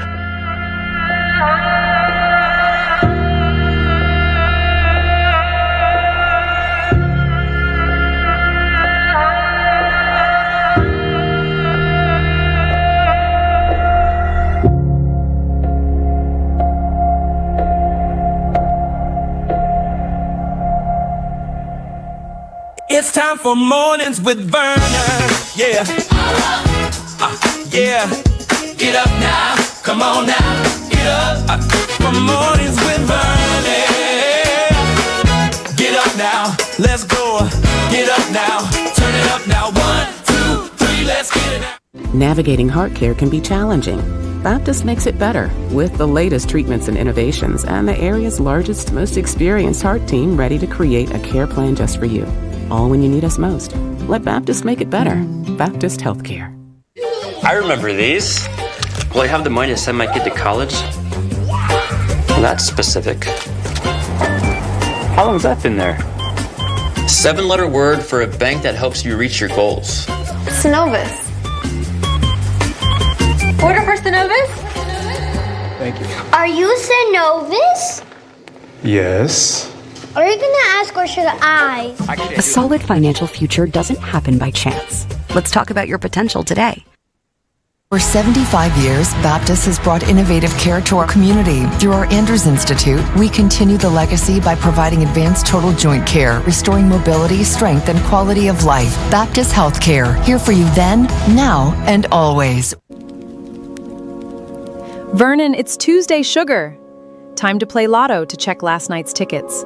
We gotta win, baby. Love you.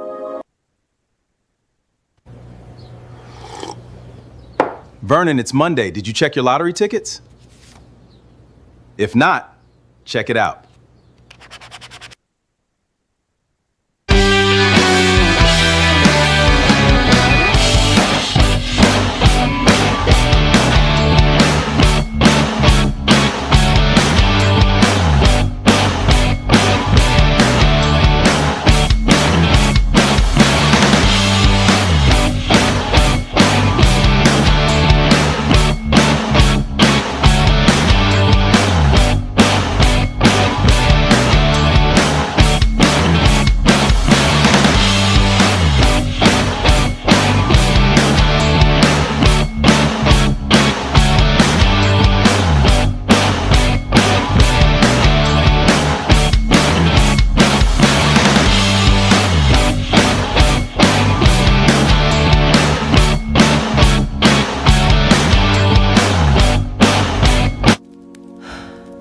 It's Monday. I am sorry Wee Wee didn't win the lotto. Don't tell Mary, but I still love you. Try the casino.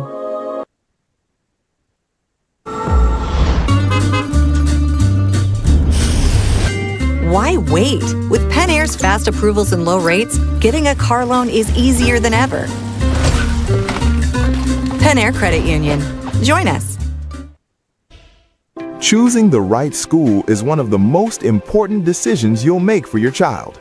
At Jacqueline Harris Preparatory Academy, we provide a safe, supporting environment where students grow academically and personally.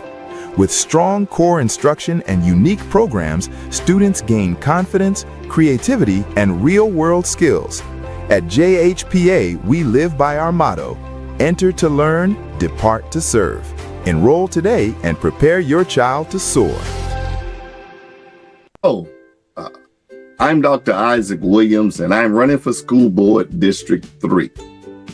Our community is asking for change, and I agree. District 3 deserves change. District 3 deserves a representative who will listen, communicate, and stay connected to the community.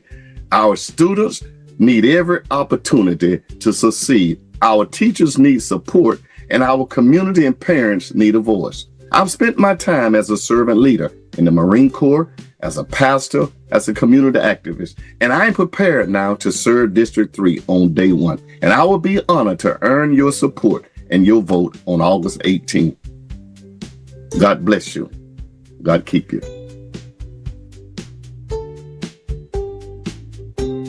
Keep growing. Remember where you came from. It's the foundation of who you are. Show up for others. That's been our approach at Penn Air for 90 years. Penn Air Credit Union, 90 years strong. Hello, I'm David Williams, District 3 Representative, seeking re-election to the Escambia County School Board. 4 years ago, I said, together we can make a difference. Today, I'm proud to say, together we have made a difference, thanks to your trust. And because of you, we do not have any failing schools. Our schools are safer, we've closed the achievement gap, and our students are college and career ready. I'm asking for your support again to re-elect me so that we continue the work that we started 4 years ago. Please visit my website at davidwilliams3.com to learn more about my initiatives I have accomplished and the ones I will pursue over the next 4 years. Early voting is August 8th through the 15th, and the primary is August 18th. Your vote is essential to keeping our community moving forward. Thank you.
This is Prayer Perspectives by J.O. Gatson on your WBQP. Hi, this is J.O. Gatson of Emmaus Baptist Church, Pensacola, Florida, and we come to you on this beautiful Tuesday that the Lord has given us. As a matter of fact, it's our Testimony Tuesday, and we've come to bless His name in sacred words of prayer. Let us pray. Father God, we come that we may testify on this Testimony Tuesday of your goodness in spite of our difficulties, our situations, our circumstances, in spite of what's ahead of us, as Mama would say. We've come to testify of your goodness and to say thank you. And so, Lord, this is our premise this morning. That is to bless you on this Tuesday, dear God, and to seek you out for the blessings of life. As we pray now in the belovedness of Jesus the Christ, our Lord, our Savior, our God, the master of the seed, our disparity. Amen.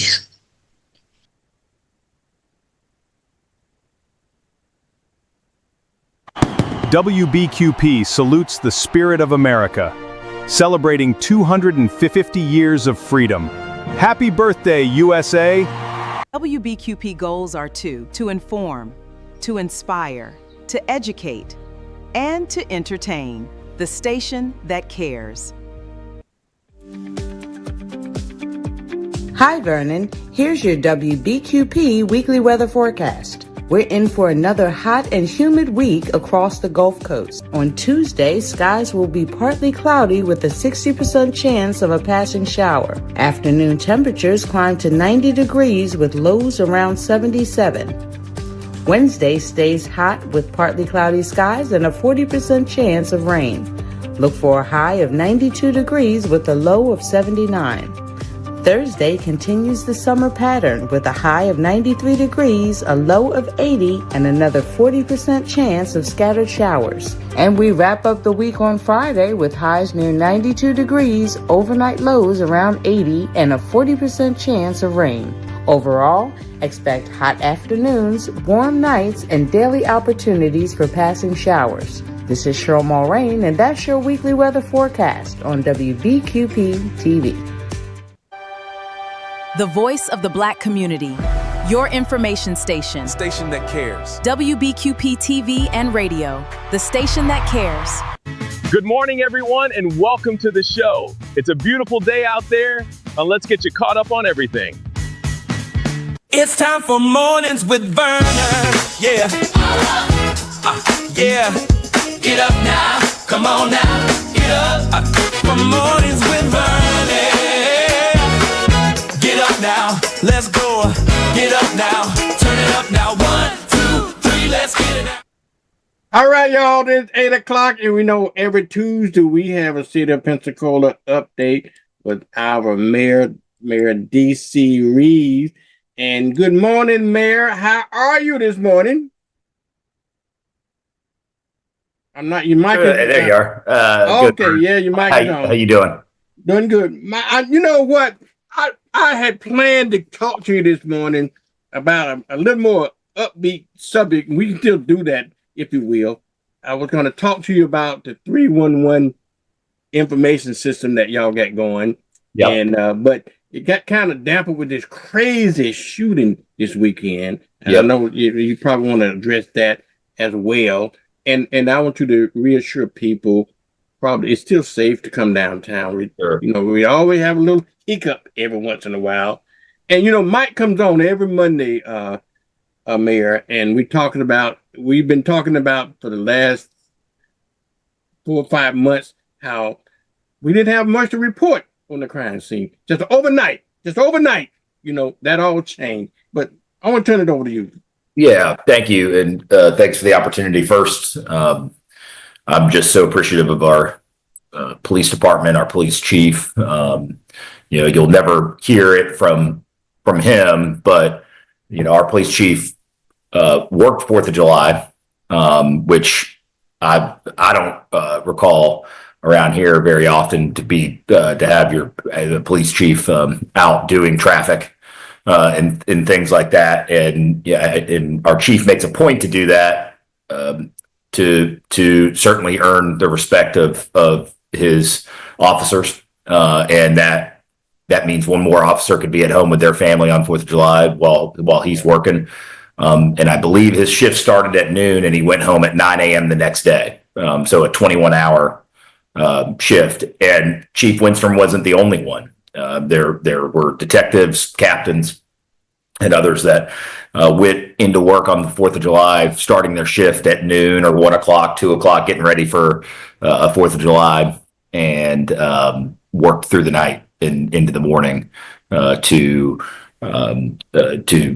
attempt to solve and get all the details of what took place around 1:15 in the morning, Sunday morning, Saturday night. So first, I just have such gratitude for our police department, and I think every citizen should know that while we're sleeping, while we're maybe reading a headline and going about our day, you've got a really dedicated police department that I have the utmost confidence in that will solve this issue, will find the perpetrators and bring them to justice.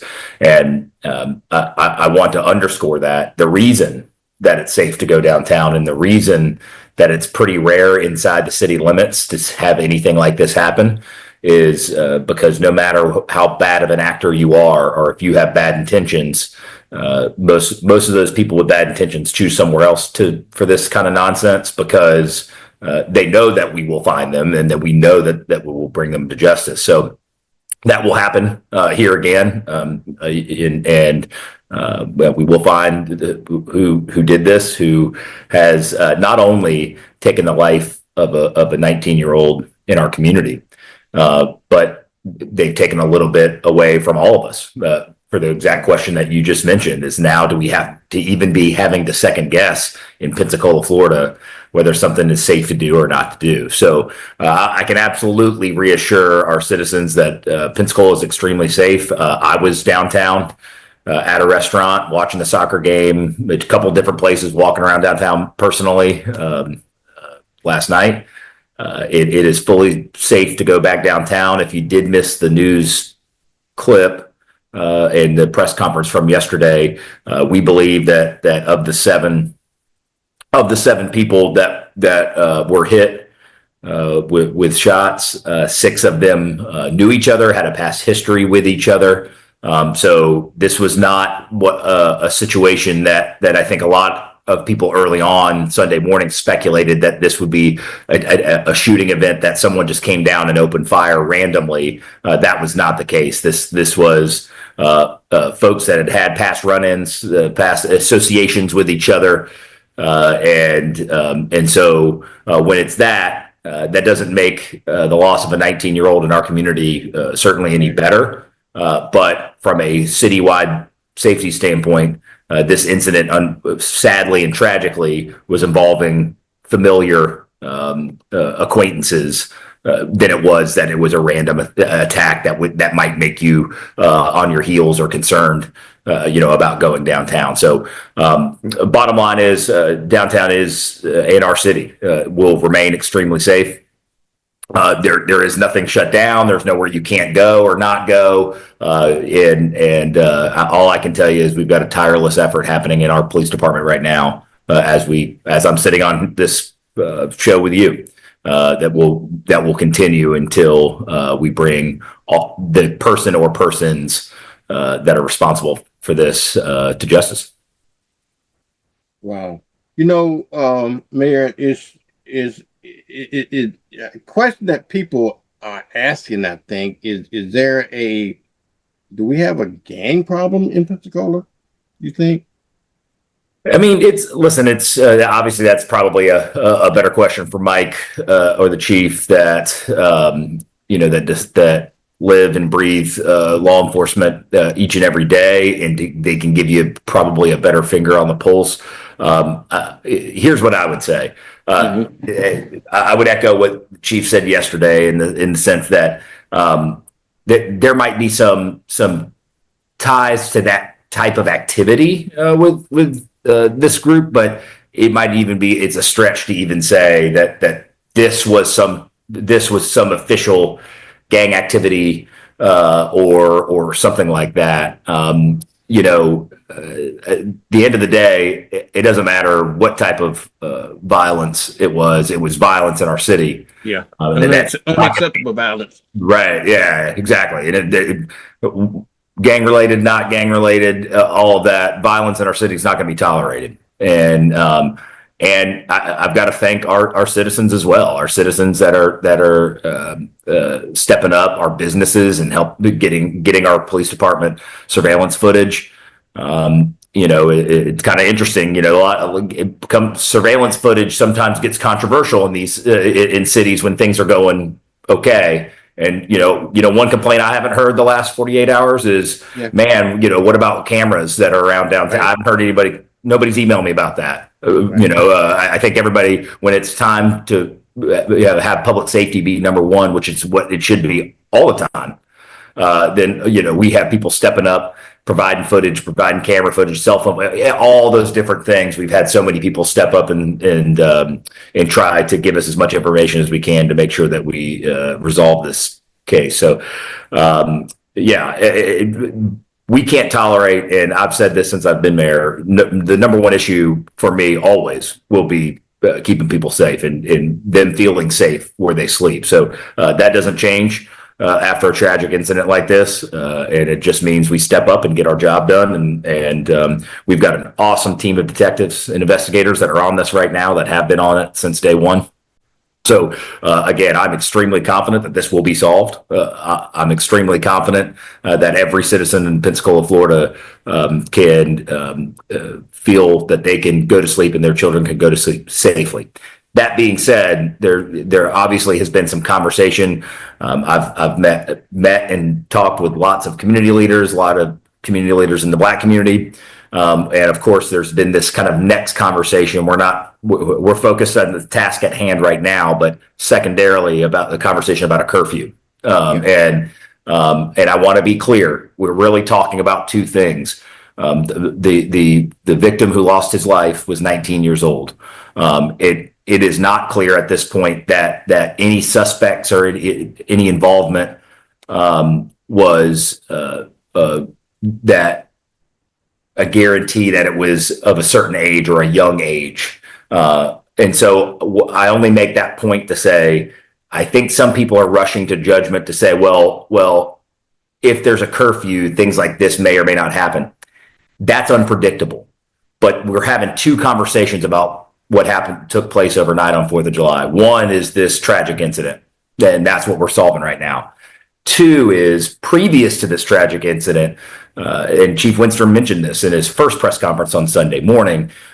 We had people that our police identified. Remember, we had 50 extra officers downtown, 50 extra officers downtown. And there were hundreds of people gathering at Plaza Ferdinand close by. I think they estimated about 20 fights that had to be broken up. And all of that to say, our police were seeing people at ages 11, 12, I think they even said 10 years old, without any adult supervision, out in the middle of the night, ultimately downtown. And so it's not to say that a curfew could have prevented the major incident that has us having this conversation. Maybe not, but there's a second conversation that we need to be having in the community about, do our 10, 11, 12, 13, 14-year-olds need to be out past midnight on the weekends with no parental supervision? That's why so many cities have gone to a curfew. Frankly, I think the city of Pensacola just we haven't needed to do that. We haven't had a busy downtown until in recent years. We haven't, but I think that's a very real conversation that we need to have, because Vernon, the old saying, nothing good happens after midnight. You get a phone call or something like that. And certainly when you start talking about minors, again, 13, 14, 15 years old, that's a real conversation that we need to have moving forward. That gives our law enforcement the ability not to arrest. Even it's just the idea of saying we're able to take these children home and get them where they need to be, not out unsupervised, walking the streets past midnight. Well, Mayor, sometimes I think we need to probably going to have to get the parents engaged too, because you're talking about a 14-year-old child being out after midnight, hanging outside of a bar, basically, in downtown. That is something not right with that picture, Mayor. That's right, and that's what I think makes the situation so difficult. Is that's the best preventative way to solve that issue. Absolutely starts at home. right? Where is your 13, 14-year-old child, past midnight? Obviously we understand that not everybody comes from a two-parent household, or, you could have parents working multiple jobs overnight. And I'm a parent. Parenting isn't easy. And so I don't take that for granted. That being said, at some point there is that responsibility, not just to a child, but to your neighbors, and to your fellow citizens, to say, hey, having, again, I can't think of anything as the mayor of the city that's good that comes of 11, 12, 13-year-olds being unaccompanied by an adult out past midnight. I can't. I haven't come up with one yet of how that could be a good thing for our city or for that child. As a matter of fact, so that's why it's time to really have a conversation about it. There's some state statute on the books that so it's not overly difficult to do. We've already had conversations yesterday about it, and I want to make sure that it's something that works. And one of the big conversations we're having is, all right, well, what's the enforcement? Right. I don't think the goal is that you want to put handcuffs on a bunch of 11, 12, 13-year-old kids, but it would be nice for our law enforcement and code enforcement and otherwise to be able to have the capability that when they see a 12-year-old out past midnight and they don't know where a supervising adult is, that they have the ability to contact parents, get them home, those types of things.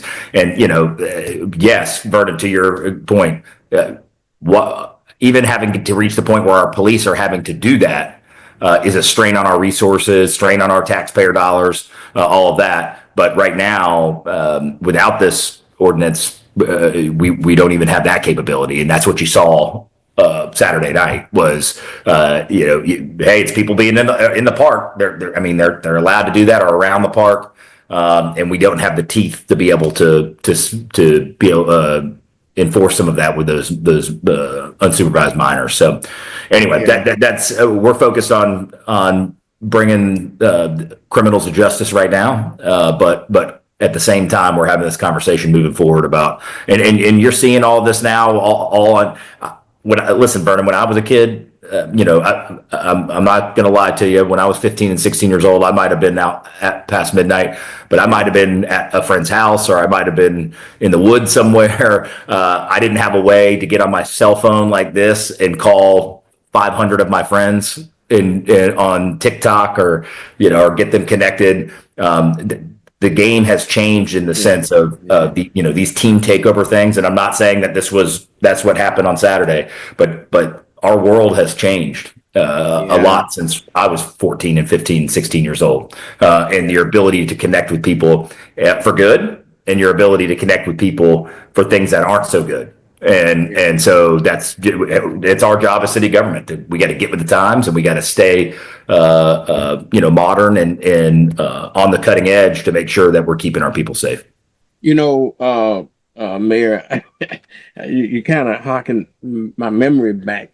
When I was growing up, I was a country boy, but I hear my city friends says that when they were growing up, the parents would say, when that street light comes on, you better be in the house. Okay. Mm-hmm. Now in the country, when the rule was when it get dark, you be in the house.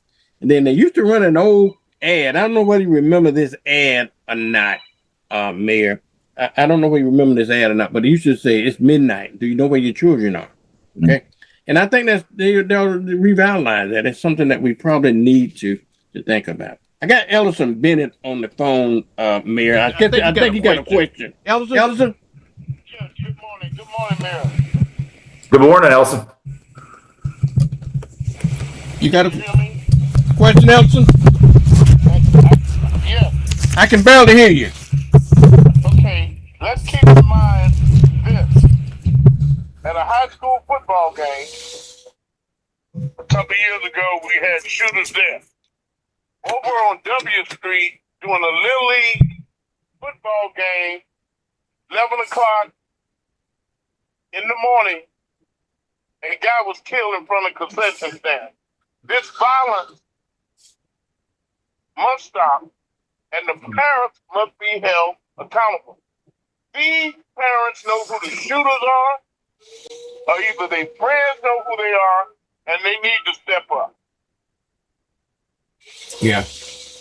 I agree with you, Ellison. And listen, I appreciate your advocacy. I don't care what street you live on, who you are, what color your skin is. Here's what I know is nobody wants people, one, out shooting other people, and two, out shooting other people and not bringing them to justice. So I can echo that, and I appreciate your advocacy of, like you said, a lot of times these things are solved the quickest with people who are there, right on at the street, at the scene, and all of that, and the people that have the courage to step up and say, "Hey, this isn't right," and that we want to make sure that people who do wrong things get the punishment they deserve. So I certainly appreciate your advocacy on that. Okay, the 6 individuals that survived this shooting. How are they there? Are they still hospital? What's the status, if you will? The only status update I know we can give in terms of those 6, all of them all survive non-life-threatening injuries. So there isn't going to be another death or something. No one's in critical condition, something like that at the hospital. And so we have 1 deceased, and then the 6 that were injured. But I don't have a status on, if they've been released, what each individual one is, but there won't be another death. It won't go to 2. Well, that's great. That's good. After this, those 6 injured will all survive and either are in treatment or have been, or have already left at the hospital. Yeah. Let's move. Let's change gear for a minute, Mayor. I know you gave me more time than we usually have, but if you got a minute here, I was prepared. I was prepared to come on to talk about your new employee y'all hired recently. Yeah. Called, I think was it Penny. Penny, yeah. Penny, y'all hired Penny. That's right. Talk to us about Penny. Well, this is the world of, we were talking about this in a tragic situation and also in an everyday situation. It's our job as city government to look at every tool that we have in the toolbox to provide you the best service that we can. It's your money, your taxpayers, and we want to provide you the best service. So with the technology advancements now, if you think about it previously with 311, or with any call center, I mean, if you call AT&T or you call Cox Cable or, and you need to talk to a human being on the phone, you think about that. What happens after 5 o'clock? Are you open 24 hours? What happens if someone calls about a water leak or something like that, or something in the street at 11 o'clock at night when they're driving home from their night shift? And so in previous years, we would have a national call center somewhere where it's not somebody even in Pensacola. They would kind of take it down and we'd come deal with it in the morning. Now with the AI technology, we not only can we help dispatch and resolve issues really at all times, it's just going to speed up our ability that when you do call 311, that we can resolve your issue for you. And so we're just leaning on technology to be able to do that. So you can go on our website and you can say, what's my trash day? Well, you can type it right in, and Penny's going to tell you with your address what your trash day is. You don't have to sit on the phone. You don't have to wait on hold. You don't have to. So, I mean, it is truly all the information of the city at your fingertips. And again, you don't have to call the phone at all. You can go on cityofpensacola.com, talk to Penny right there, and say, hey, what's the name of that park that's over here or over there? Almost like a Google search, or using AI on your phone. You're going to be able to get any information that you need from the city of Pensacola instantly in most cases. And we're able to handle and take calls off hours and provide you information faster than we would in previous years. And I want to emphasize this, Mayor, that people are always afraid of AI, and they say, AI going to take your job away. I understand you had 2 employees that was already assigned there. They still there. Penny's just there to help, to assist when they're not available, right? That's right. And what I think what we're seeing with AI developments, and people, say, oh, well, what does that mean for, people with jobs? I mean, listen, the same way the internet changed our world and how things kind of pivoted, AI, I mean, no doubt about it. AI is going to pivot our workforce. I'm talking about as a country, as a world, as a planet. It's going to pivot our workforce. But what you're really seeing most times is most of the valuable tasks at the city government level that AI can help with. What it really does is it takes paperwork and things that used to take 3 hours now can take 10 seconds. So what does that mean? That means we got a quality employee able to work on more complex issues, meet with people, all that, and not be stuck behind a stack of paperwork where you can't see their head, dealing with, logistical issues that they've got to plug in manually. That, in my mind, is where AI is really stepping up. It's not that it can always take the place of a person. It's that now that person can use their intuition, their creativity, and have more hours during the week or more hours in the workday to work on more complex things than just plugging in paperwork and all of those monotonous things that used to take up maybe 3 or 4 hours of your day. So they call it human in the loop. And what that means is that when AI comes in and you have AI technology advancements, you still need a human in the loop. They got to make sure it's accurate. Sometimes you got to get somebody on the phone. AI isn't going to solve everything for us, but it's certainly going to take a lot of that paperwork, a lot of those logistical hours and hours of things that might eat up your time. Now your city employees could be more focused on bigger things and more important things, and let technology help solve those other issues. Let me ask this question then, Matt, because I know it's city information, but if someone in the county were to call 311, is it expanded to the county or only just for the city limits? That's a good question. With what I always say is, with our city limits are so funky, it looks like a puzzle, and if you live, I'm over on the west side of town. If you live up near the old Baptist campus, it feels like you drive down one road, you're in the city, then you're out of the city, then you're back in the city again on the same street. So, I'm not sure I'm guessing that's based on the call-up provider, that if they think you're in the city limits or not. I'm not aware of if county's got a 311 system, but where your question's most pertinent is like when you call 911, for example. Right, well, exactly. Yeah, it typically does the best job it can to find you, but if you're kind of on that line, you might get dispatched when you call 911 to the county, and then they quickly dispatch it over to the city. So, I'm not sure. We ought to test it sometime. We ought to go drive across the street from the city and call 311 and see. But hey, listen, if you're unsure, that's what the resource is there for. Call 311, even if you're across the street from the city, and it puts the onus on us. We may have to write you back and say, sorry, that road is a county road. It's not a city road, but if you're unsure, that's what it's there for. So don't hesitate to call 311. It's the best tool that our citizens have to solve those everyday issues when they don't know what to do or who to call. Now, let me ask you a question, Mayor. And I know, unlike 911, I won't get penalized. If I call 311, what would it tell me? Now, can I call 311? Can we do it? Can we do it live? See what happens? Well, I got a couple things to tend to while you call 311, but I'm just curious about it. That's all. Yeah, sure. No, so typically, during normal hours, you'll get a human being. You might get a prompt, but you'll get a human being that comes on, and you'll say, "Hey, I got a pothole on W Street," and or A Street, and you can say, "Okay, yeah, where is it?" All of that, and then we put a ticket in, and we get your information.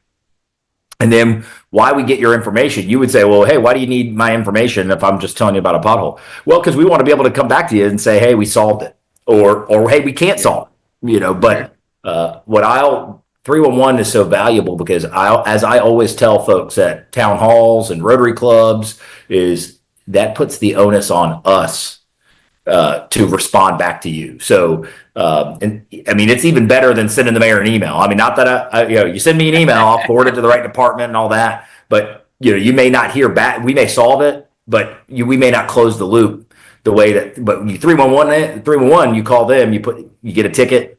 Your name's on it, and it's our onus to call you back or email you back and say, hey, look, you called us about this pothole and we got it filled in.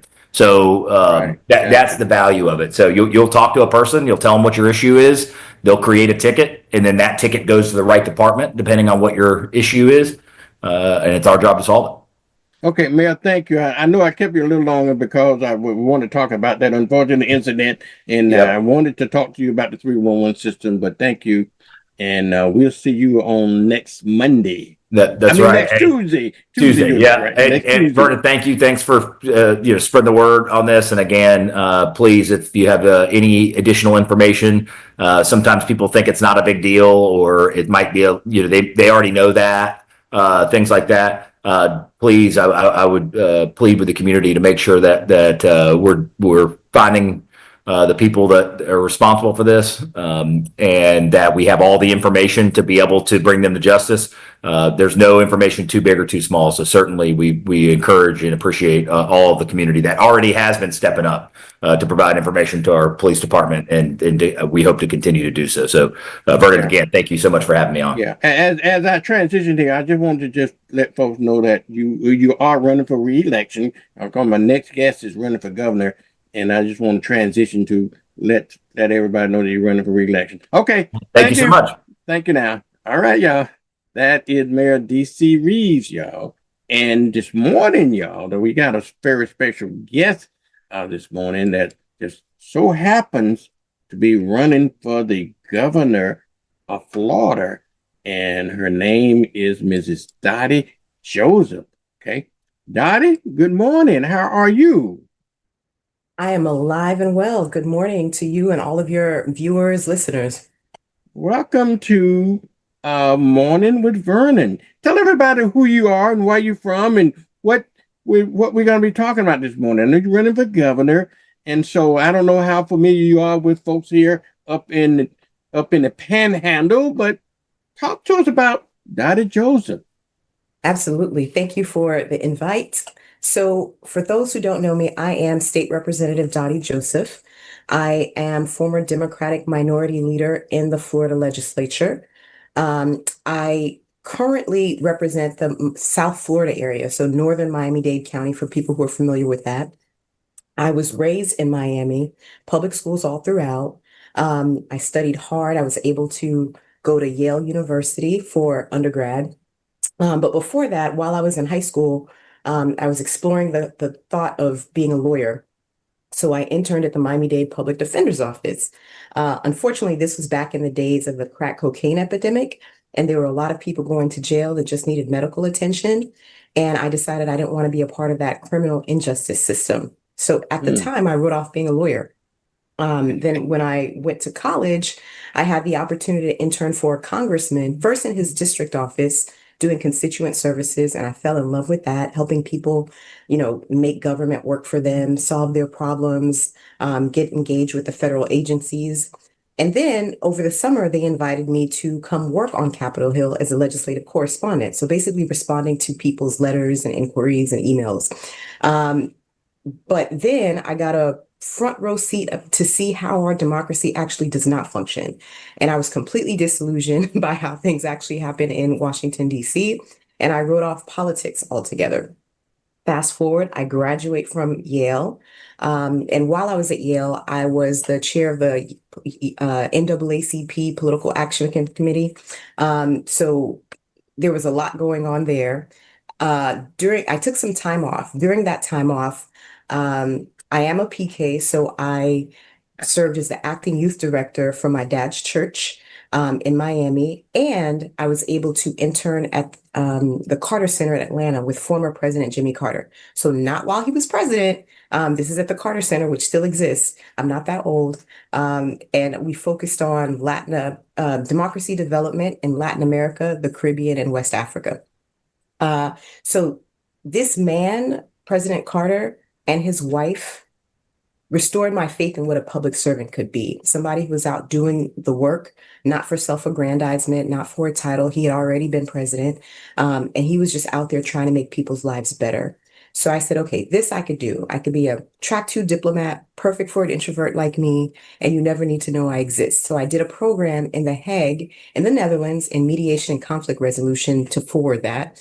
And then all of my mentors were like, listen, you're passionate about human rights and civil rights. You really need to consider law school. So I sucked it up and I went to law school.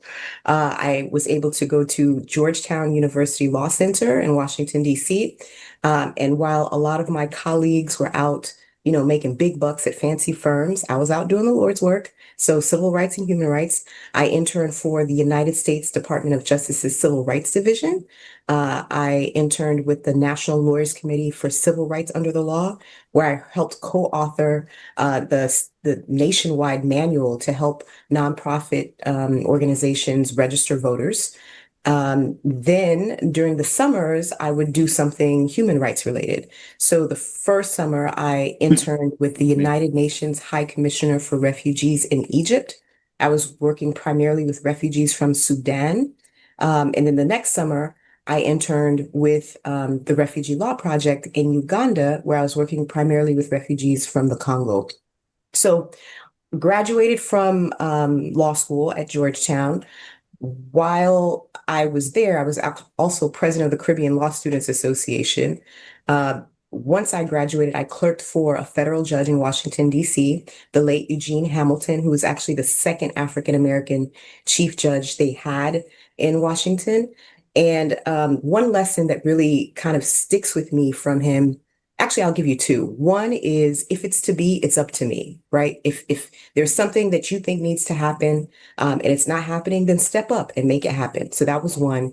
And the second lesson, which really hits home for me, both as a lawyer and as a public servant, is it's never, when you're trying to make policy or you're trying to render a judgment in the case of the judicial branch, you always want to think about the impact of what you're doing beyond just the two people that are in front of you. Sometimes legislators, lawyers, they're focused on just the two parties that are in front of them as opposed to everybody else. So after that, I worked for a small boutique civil rights firm where we litigated employment discrimination, class actions all around the United States. I wrote briefs that took us all the way up to the Supreme Court, and I unapologetically kicked butt. Came back home to serve, became the first Black attorney to work at the city of North Miami Beach as assistant deputy and interim city attorney. Then here's how I ended up in politics. I had a Jonah's whale moment. Lots of people had been asking me to run for office, and my answer was a persistent no, like H no. But in 2015, I was involved in not one, not two, but 3 car accidents, none of which were my fault. And as a result of that, I had to really take stock of my life. It slowed me down long enough to reevaluate what I was doing, what contribution I was making. So at the time, I was already a public servant, making a 6-figure job with a pension, immigrant mom's dream. And then I realized I could and should be doing more. So I wasn't ready to run for office. It wasn't on a front burner or a back burner. It was just out of the trash as an option. So then I went on to be a partner at a law firm.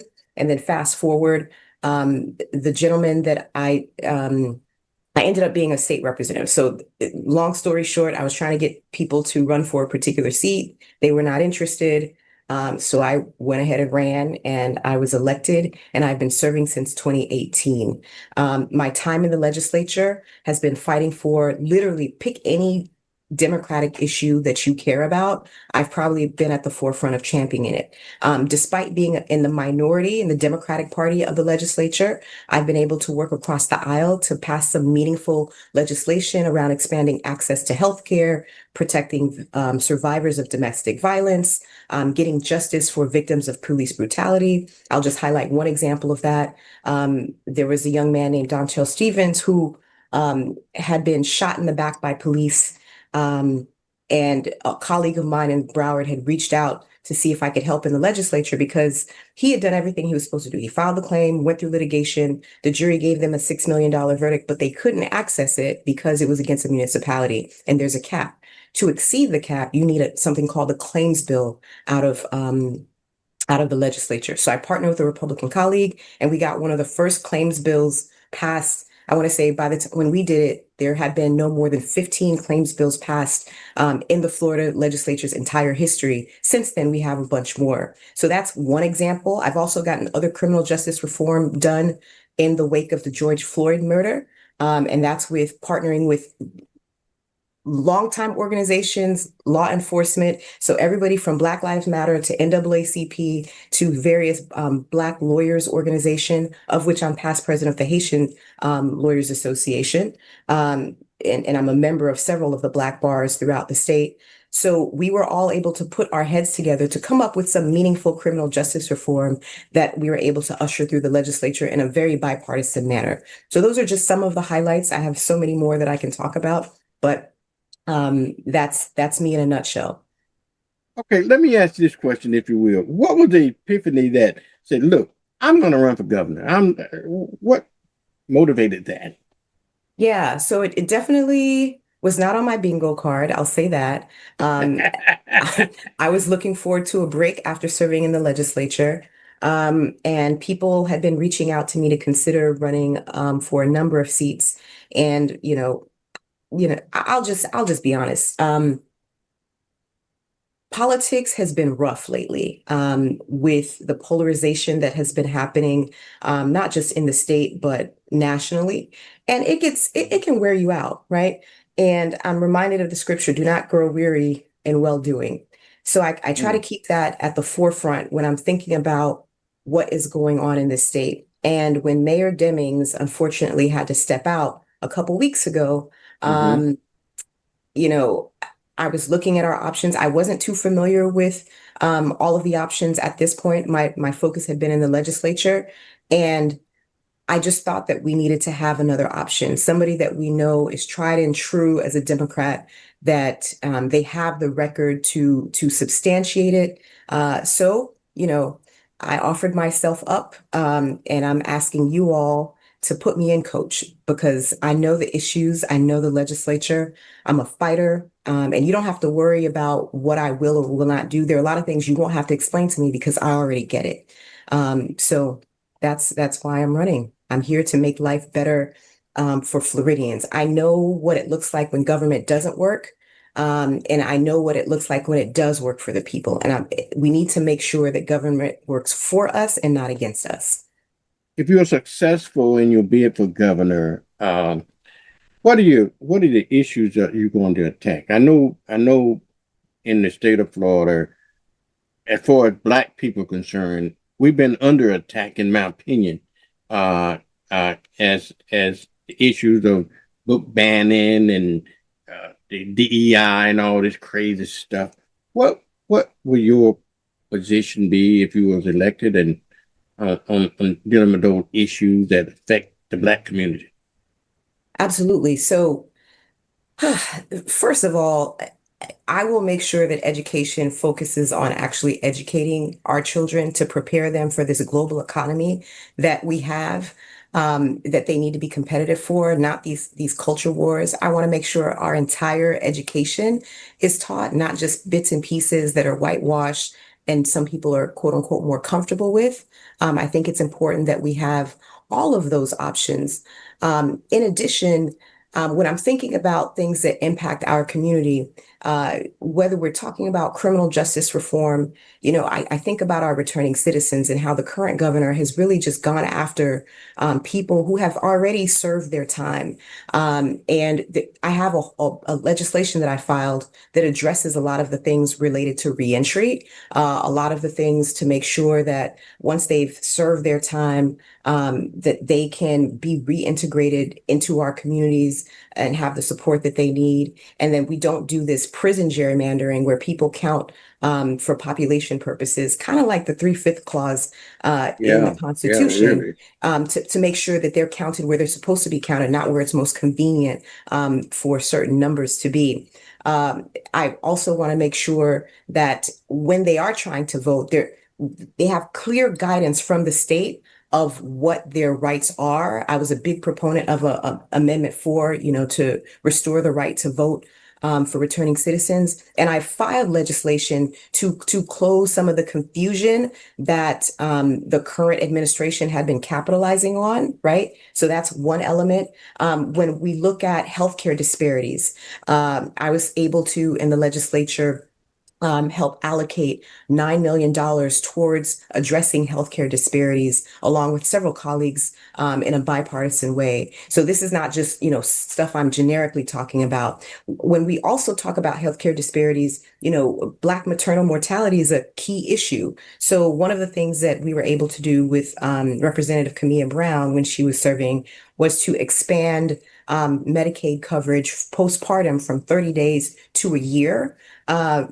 In terms of expanding access to affordable care, I have literally been the person to file the bill to expand Medicaid in multiple iterations throughout the course in the legislature. Unfortunately, the current Republicans that were in charge did not want to do so, but Florida is one of maybe 10 or 12 states that still has not expanded Medicaid.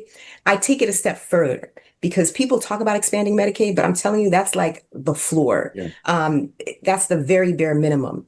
That would help cover close to 1 million additional Floridians who fall in the gap of coverage, who make too much to qualify for state support and not enough to qualify for federal support. So it's a real issue. But even beyond that, I filed the Healthy Florida Act. So that basically provides universal coverage. I mean, it's baffling to me that the United States is a so-called developed country, but doesn't have any form of universal health care.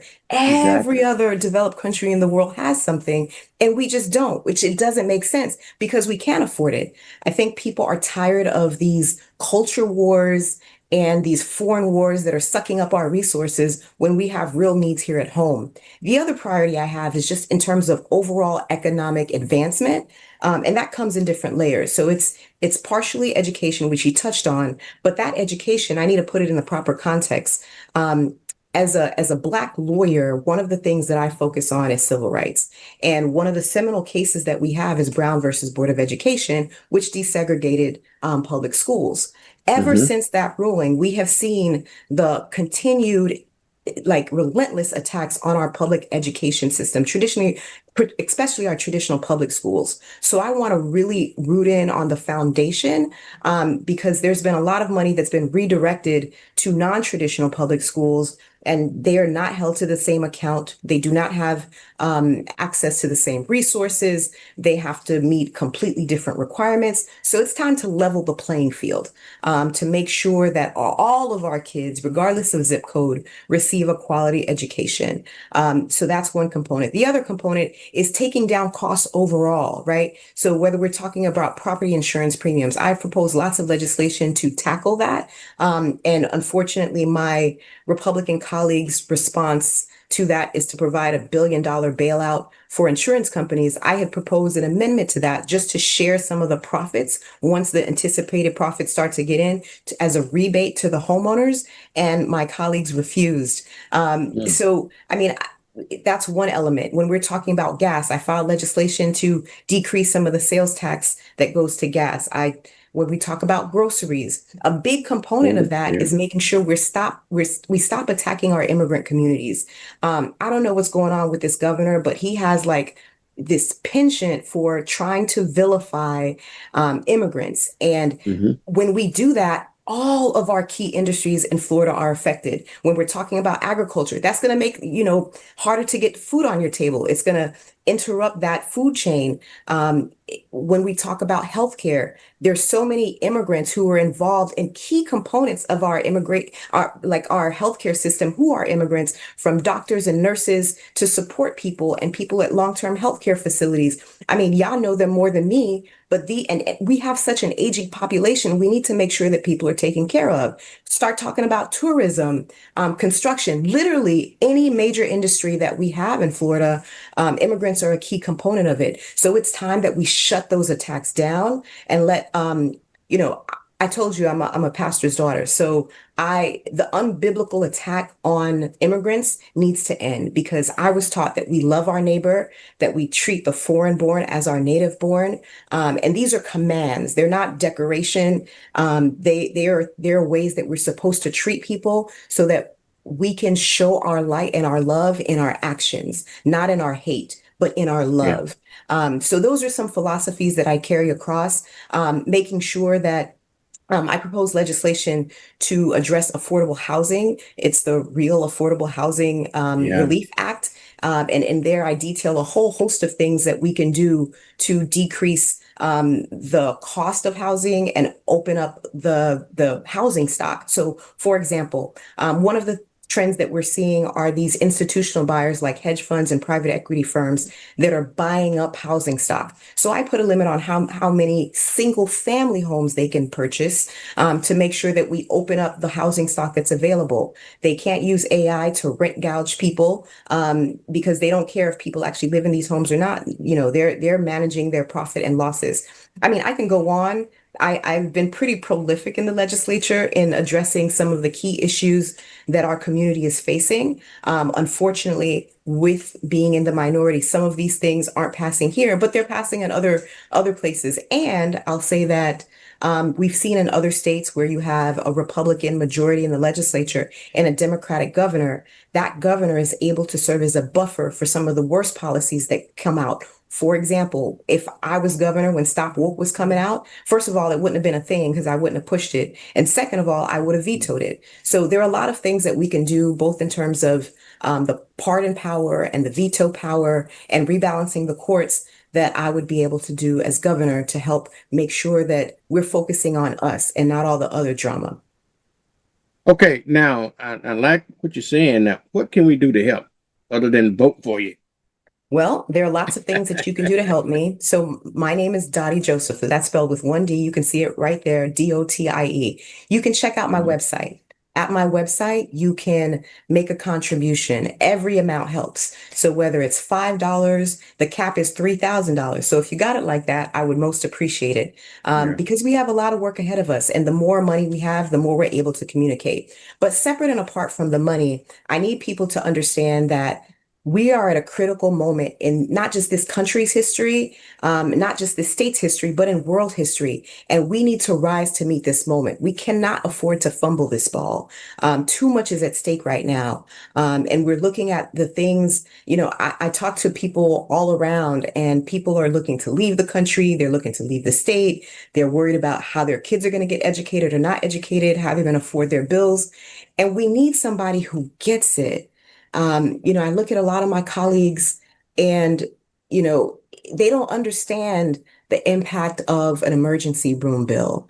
That can completely like change your financial future. For them, they can just hop in their little private jets, go see whatever specialists they want, and they're over and done with it. Sometimes you need somebody who can not just hit the ground running, but understands your issues. You know, as city attorney, one of the things I observed is there were policies that were proposed that sometimes would have disproportionately impacted different groups, whether it's people of color, women, etc. But when you have somebody at the table who gets it, right?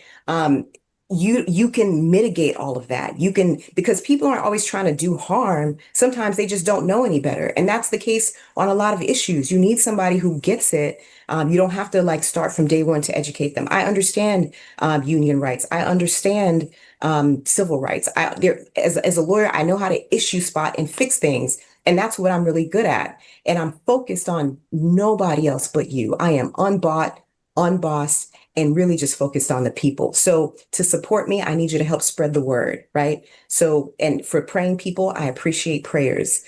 So you can give, you can volunteer, you can spread the word, because the primary is right around the corner. Absentee ballots will start to drop, I want to say around the 10th of July. So whatever you can do to help me spread the word, Dottie Joseph, I am the real deal. I'm not new to this game. I'm true to this game as a Democrat. So, you know, I need your support, and whatever you can do to help me spread the word, I would most appreciate it. And you know, you come with experience. I think you've been 8 years with in the legislature. 8 years in the legislature, so you know the And game. before You that, know the as an game. attorney. Yeah. Yes, ma'am. So, alrighty. Well, there's anything else, Dottie, that you want folks up here to know about you and your campaign and your bid for governor that we can do other than to pull out the stops and vote for you? Sure. So I'm going to put on my little advocacy hat for a second, and Okay. which doubles with my candidate hat. So the deadline to register to vote or change your party affiliation. So let's say maybe you're a Republican and you like what you hear, or you're an NPA and you like what you hear. You want to support me. Then I need you to switch on over to the Democratic Party right quick and vote for me. So that's one. But make sure that everybody you know is registered to vote. We know that they have been purging people from the voter rolls. So take some time to check in on your own voter registration. If you want to call and get an absentee ballot. Different counties have different deadlines, but check and see, what you need to do to make sure you get your ballot. And then when you do get your ballot, I would say if you get it in the mail, I would say go drop it off at an actual polling site at the appropriate time, or at your local supervisor of elections, as opposed to dropping it in the mail. That's what I'm generally encouraging people to do, so that you know that it's safely in the hands and it's not lost in the mail or any of the stuff that we might be seeing. And just know that I'm here for you. So if you have any questions, you can catch me on Instagram. I try to answer my own DMs. It's a little bit harder now, but it's just Dottie Joseph.